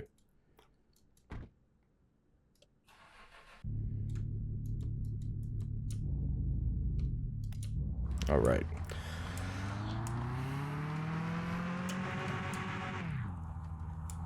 Hopefully we get really good at driving in this. We just absolutely tear it up. I'd like to have one of those wheels to drive with, but we'll worry about that down the road. We're not even close to ooh, come on, hit your brakes. We're not even close to not even close to that level of I don't know. We don't play enough games like that for us to justify that expense yet, but eventually, who knows, we might. Like I said, I bought 3 separate games like this just to mess around with them, see which one we like more. This one is definitely more grounded in reality, even though there's some goofy Canadian themes, or like specifically Canadian themes, which is totally okay, and it works well for the game. But Jalopy takes place after the fall of the Berlin Wall, and it's more story-driven. It's you and your uncle taking a road trip to go through all the former Soviet countries, Czechoslovakia, Yugoslavia, etc., on your way to Turkey. So it's neat. And then you also have The Long Drive, which is post-apocalyptic desert drive. And that one I am really excited for. That's the only one I have any, not experience with, but that's the only one I have any, like, any understanding of, even if it's very light understanding. I've definitely watched gameplay of that. What do we have here? Apparently there's a Maple Syrup Federation over there, too. That's another thing I looked at. I'm going to go ahead and run this.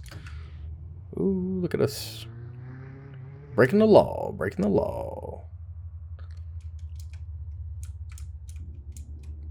Watch us here. Menace to society. Alright, let's stop right here.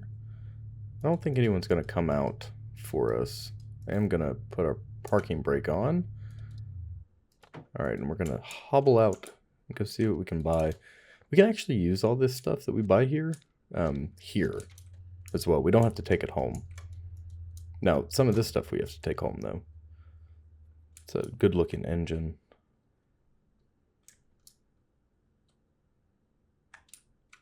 What is this? What does this do? Use the tire changer? Oh, $15 per use. Self-service, $15 per use. Ooh, look at this. It's different mufflers. Perhaps we should put a new muffler on. What do you think? I kind of like this one with the blue tinge on it. But that's also expensive. It's $139. We only have $179. I don't know what we use these for yet. Outside of... oh my god, for starting fires. Jesus Christ, brain. Get it together. Get it together. So comfy seat for us. Summer tires. Wrenches. Spanner. Pruning loppers. What do we use these for? Window film remover? Window tint? Ooh. Nice. Cheap, too. Cheap. Can I...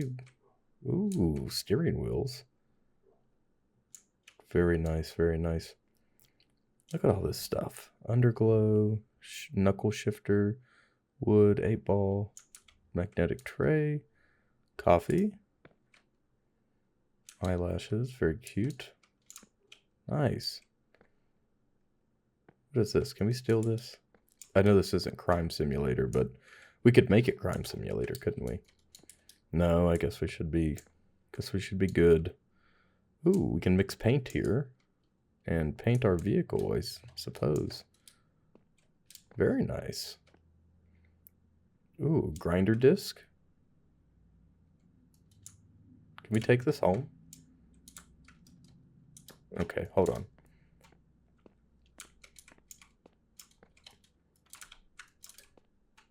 Don't worry about what you're seeing. It's all right. Executing crime. It's a caper. They have no idea who... There's nothing in the trash can, surprisingly. We're executing a caper. They have no idea. No idea who robbed them blind. Ooh, God. The universal hitch for 400? Jesus. Okay, the exhaust. We can buy the performance exhaust. I've never changed an exhaust. I don't know how to do that. I mean, we'll find out. Don't worry. We'll find out. All of our bolts are rusted too. I have no idea what an ABS module is. God, I'm about to learn a lot about myself. I do fear I'm going to learn a lot about myself. Should we spend money on something? Should we just go for it? Just pull the trigger? We need, you know, honestly, what we need to do is go to the freaking grocery store, which is down, it's right down the street from this, to the left. It's down there, I think. Right? Hold the phone. That's the main road.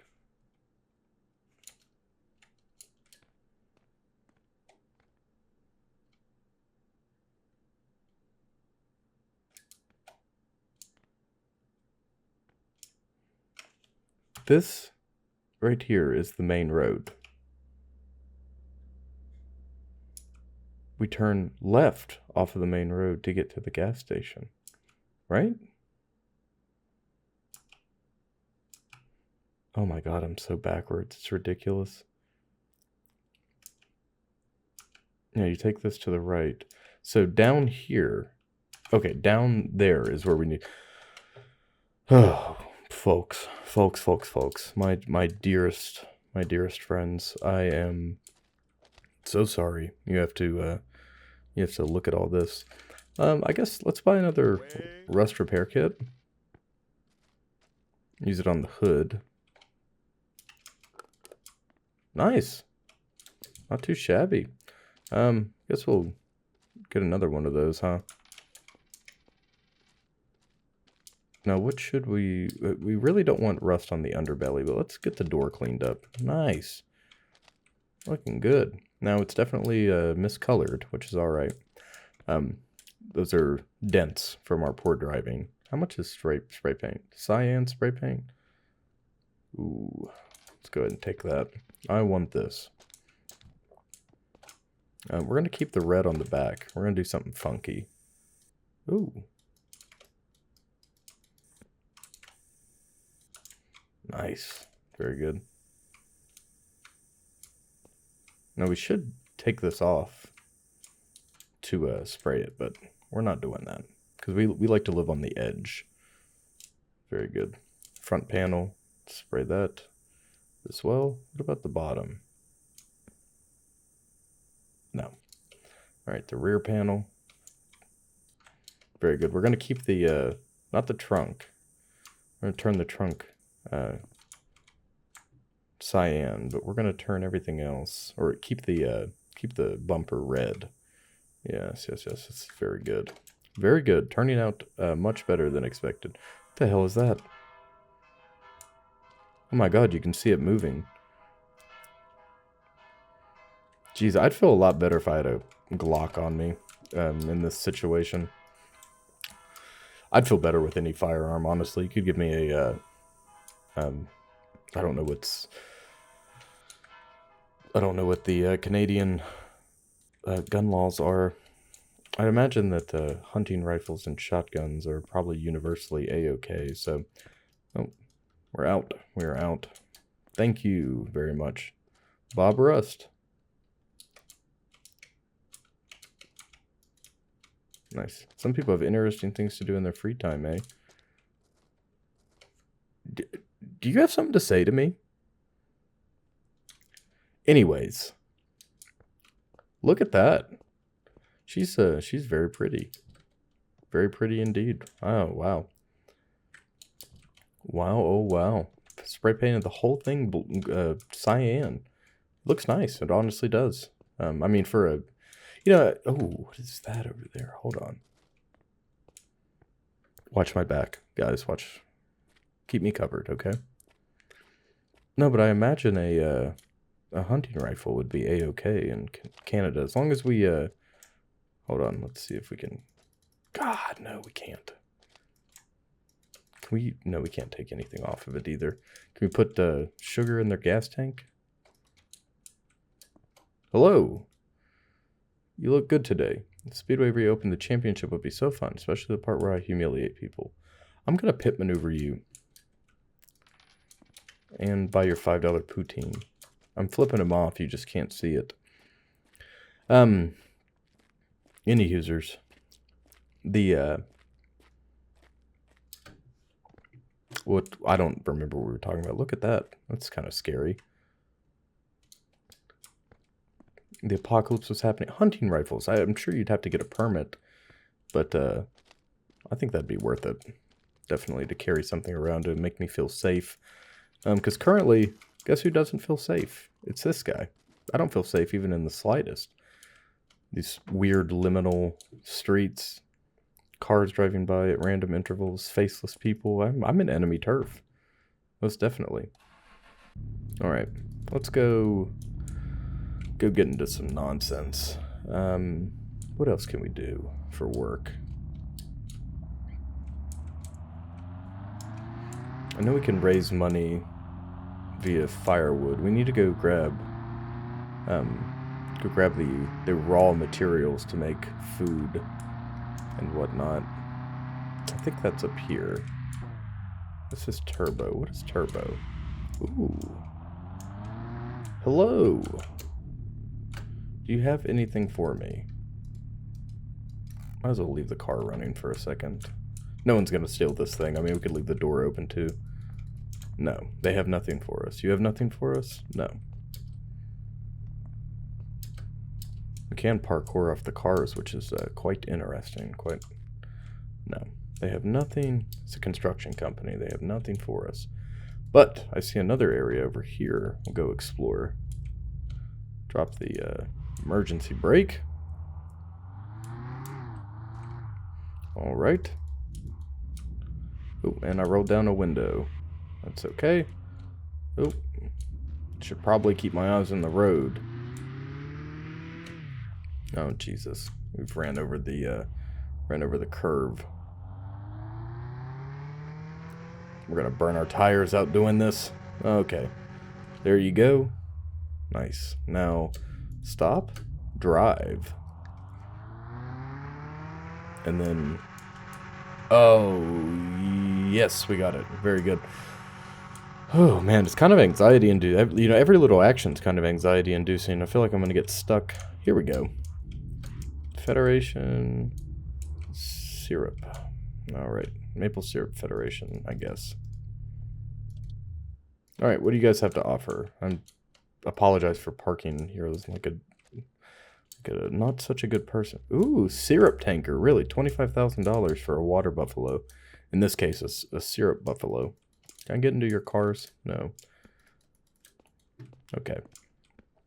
Whatever. What do you guys have to offer? What is this? Place a barrel of syrup here to sell it. And that is for the Sugar Shack, right? Most likely. Can we peruse?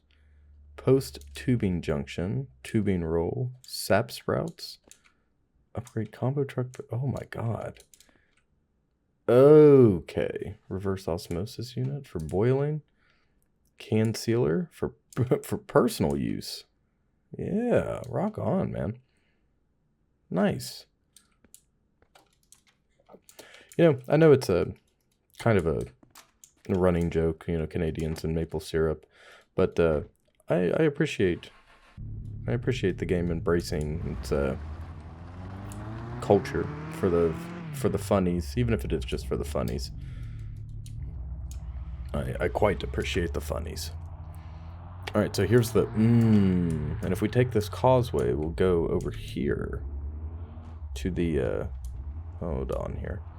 If we take the causeway, we can go to the racetrack, and maybe we can go make some money over there. Now that we have this nice blue paint job, we definitely blend in at the racetrack more effectively. Previously, we were just kind of another beater car, but now we're doing 60 like nobody's business. What is this? What's out that way? Do you see what I see? It's like a covered bridge. I'm sure there's gonna be stuff, like signs on the road telling us what to do, where to go, right? Yes, here we go. The Autodrome. Ooh. Look at that. Someone just blew by us. Not to be confused with Blue Bayou, the best Linda Ronstadt song ever. Also, a favorite of John Creasy. Oh, okay.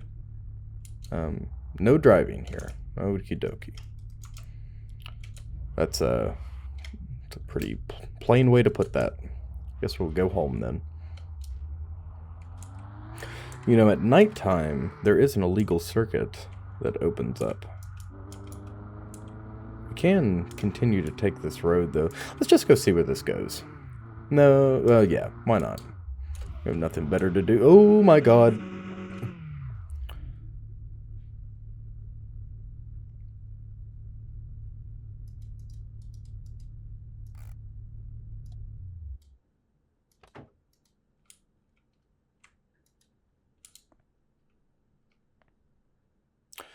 You know, surprisingly, the damage is not total.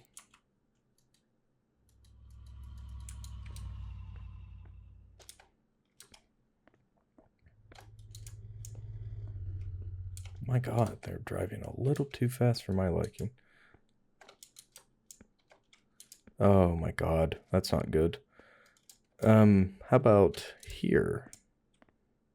We're almost out of the range of the poiler or the hoister. Oh, Jesus Christ. Please don't look at me. I made a mistake.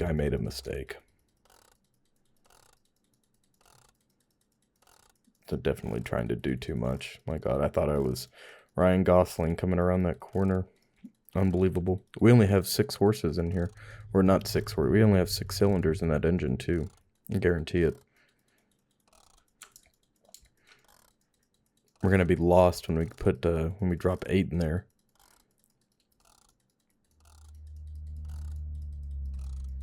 Now, you know, surprisingly, a low amount of anxiety for the pretty detrimental crash we just had. Thankfully, it wasn't lethal.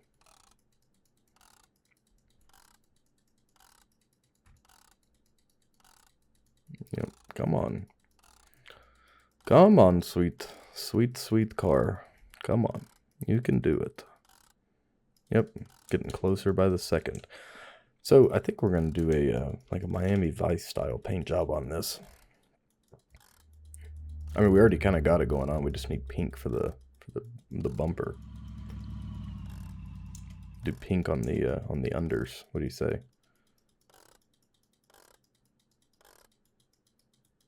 Oh wow. Yeah, I was hoping we could make a little bit of cash, in order to hold on. I wonder if we can pick this up. Oh my god. Okay. Let's hold on. Put that back in the trunk. Close this. Hop in here. Close this. Start her up. Disengage. Throw our hazards on. And just gas it. No. Okay. But we reverse. Okay. That's only... Okay, the hazards are going to drive me nuts. Oh, man. Man, oh, man. What have we done? Oh, we've made a grave mistake. We have made such a grave mistake. I can't even close our car, where our car door barely closes. When's the last time we saved? Oh, wait. It's been a while. Unfortunate. What if we put it back here and pull our car this way? What do you say? Try to pull it over here and then hopefully pull it up the mountain where it's a little shallower.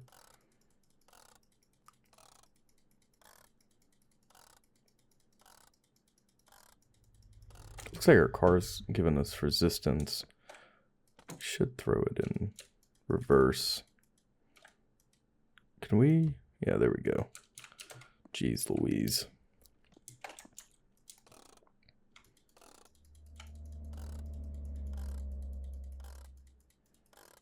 Okay, that's not gonna work. Let's try pulling it forward then.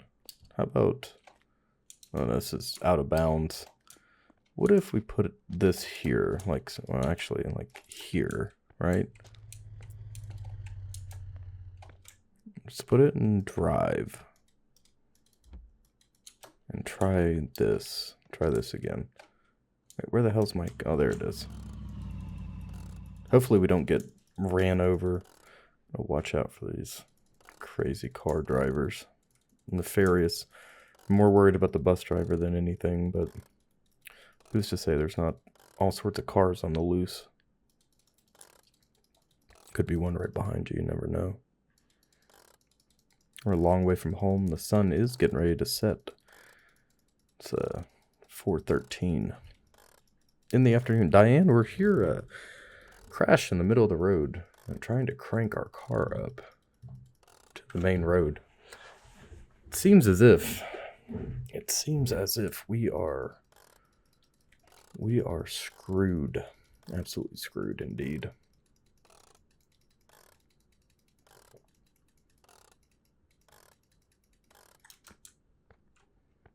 Oh yes, our car has decided to it does not want anything to do with our don't worry about what you just saw. Our car has decided it has no interest in leaving this hellhole, which is a problem for us for several reasons. Now, the car is kind of the name of the game, quite literally. And without it, I don't know what to do. I don't know what we're meant to do.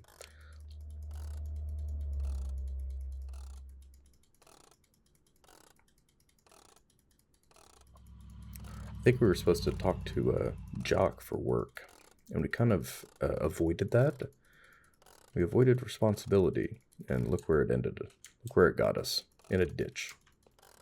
Outside of the abandoned speedway, it seems.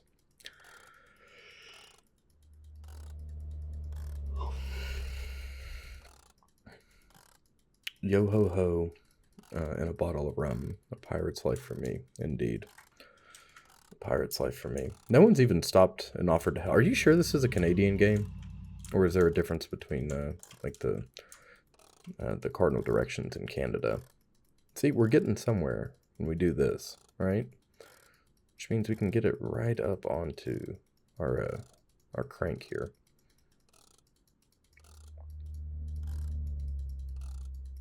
Our hoist. Oh, come on. Come on. Not done yet. Not quite done yet.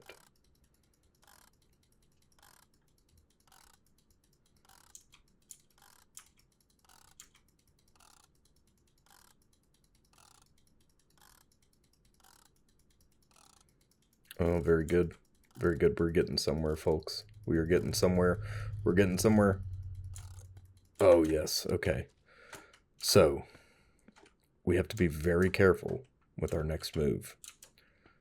If we take this off,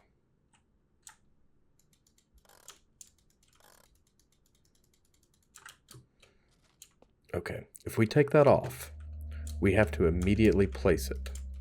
So take it off, place it, and click it. So take it off, place it, and click it. Nice, very good. Look at us. My God, we are speed. We need another one of these. Because I don't think one is going to be enough. I don't know if we can purchase another one. I wasn't paying attention because I hadn't thought this far. But perhaps we can purchase a second one. And if so, that is what we are to do. No, you're not going anywhere. You're not going anywhere. I'm gonna call you Blue Skies. Clear Sky. Hotline Miami. What should I call you? Should I call you Jackets Ride? Is that too lame? Is that too canon? Perhaps like Jackets Peace, you know? Alright, let's get out of here. That took far too long. Oh, see a car. Oh my God. See that car riding our rumpus here. Gives me anxiety. It makes me think of the some of the horror stories, like the headlights horror story, where the whole reason the driver is high beaming us is because there's somebody in the back seat of our car that we didn't notice. One of my favorite types of horror, when it comes to driving horror, is the vanishing hitchhiker or the ghost in the back seat, right? I like the ghost in the back seat because we actually have a local legend. It's a little bit further away from here, from where I'm located, but it's a legend about this woman who was murdered, and her ghost is said. Ooh, her ghost is said to still haunt the place where her body was dumped. And if you... God, that scares me pretty bad. Oh, wait, we're going the wrong way. We'll come back here later. We have to buy some decorations for our house. It is barren. We have to focus on our car first, though, because this is our lifeline to everything. Now that we know the town a little bit better, now we can get around significantly easier. But yeah, when it comes to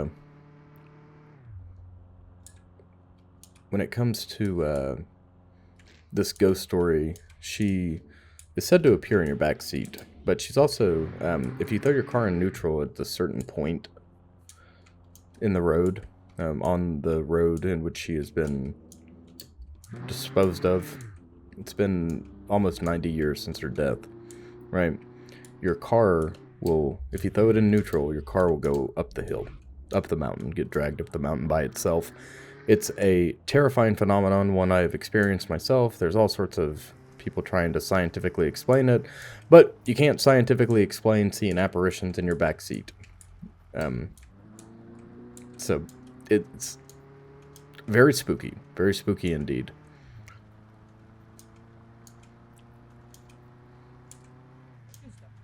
But I think those are particularly scary because, you know, you're driving alone. You don't even have to be alone. You can be driving at night and look into your rear view. I'm constantly checking my mirrors when I'm driving, right? I don't, like, turn around like this to check the back seat, but I'm definitely checking my mirrors. And, you know, it always gets me.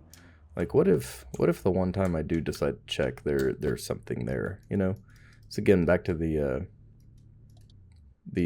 code.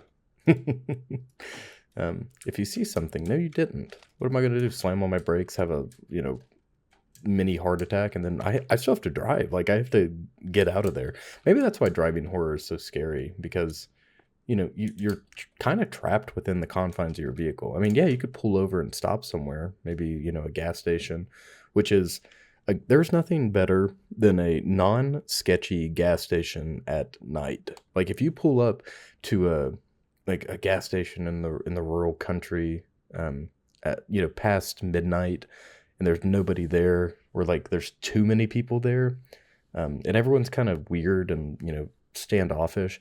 That's uncomfortable. If I have to go into a bathroom and ask for a key to the bathroom, I'm not using the bathroom there. Bottom line, I'm getting back in my car and driving.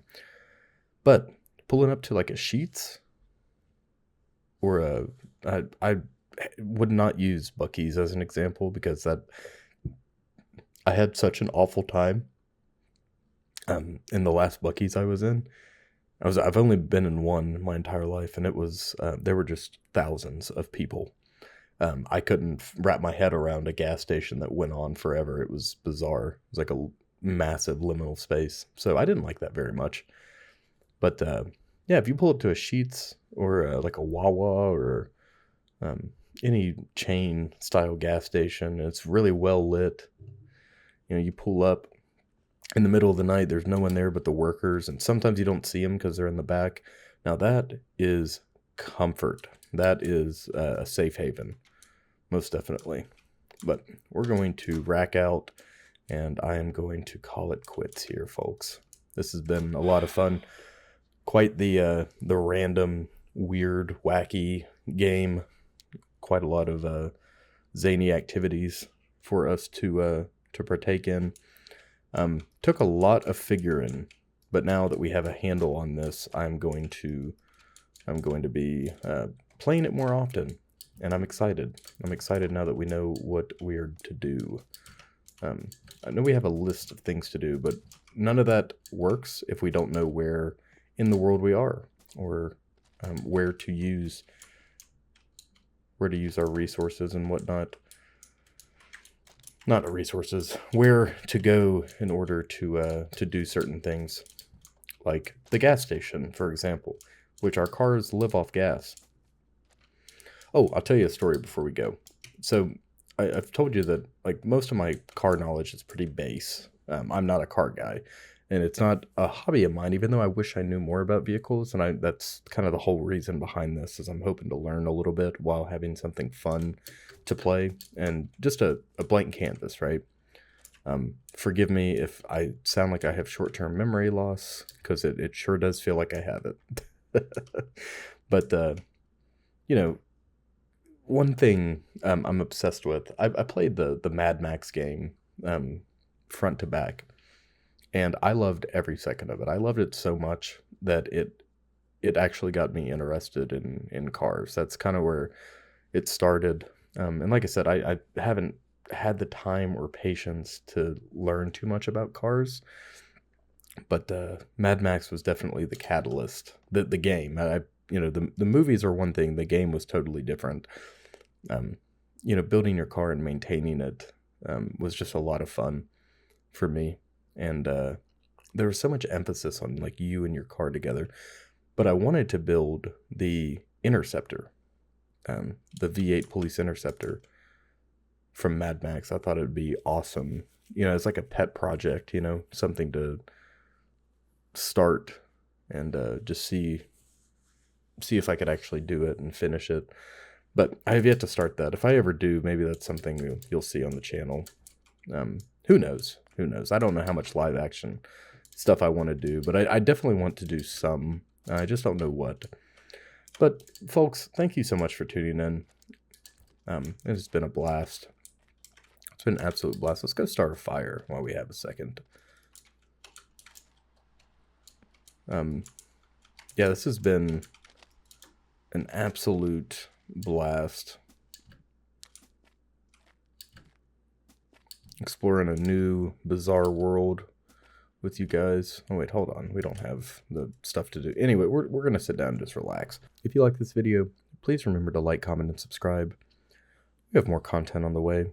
There's something for everybody, no doubt. If you have any suggestions for a game you think I should play or a video you think I should do, please leave a comment below. That is the best way to get a hold of me right now. If you want to play this game for yourself, I'll put a link in the description as well. Steam link. If you have any tips, tricks, or advice to give me, please let me know down below. I'm always looking for advice. But remember to mind the gap, stalkers. Mind the gap, and have a good one.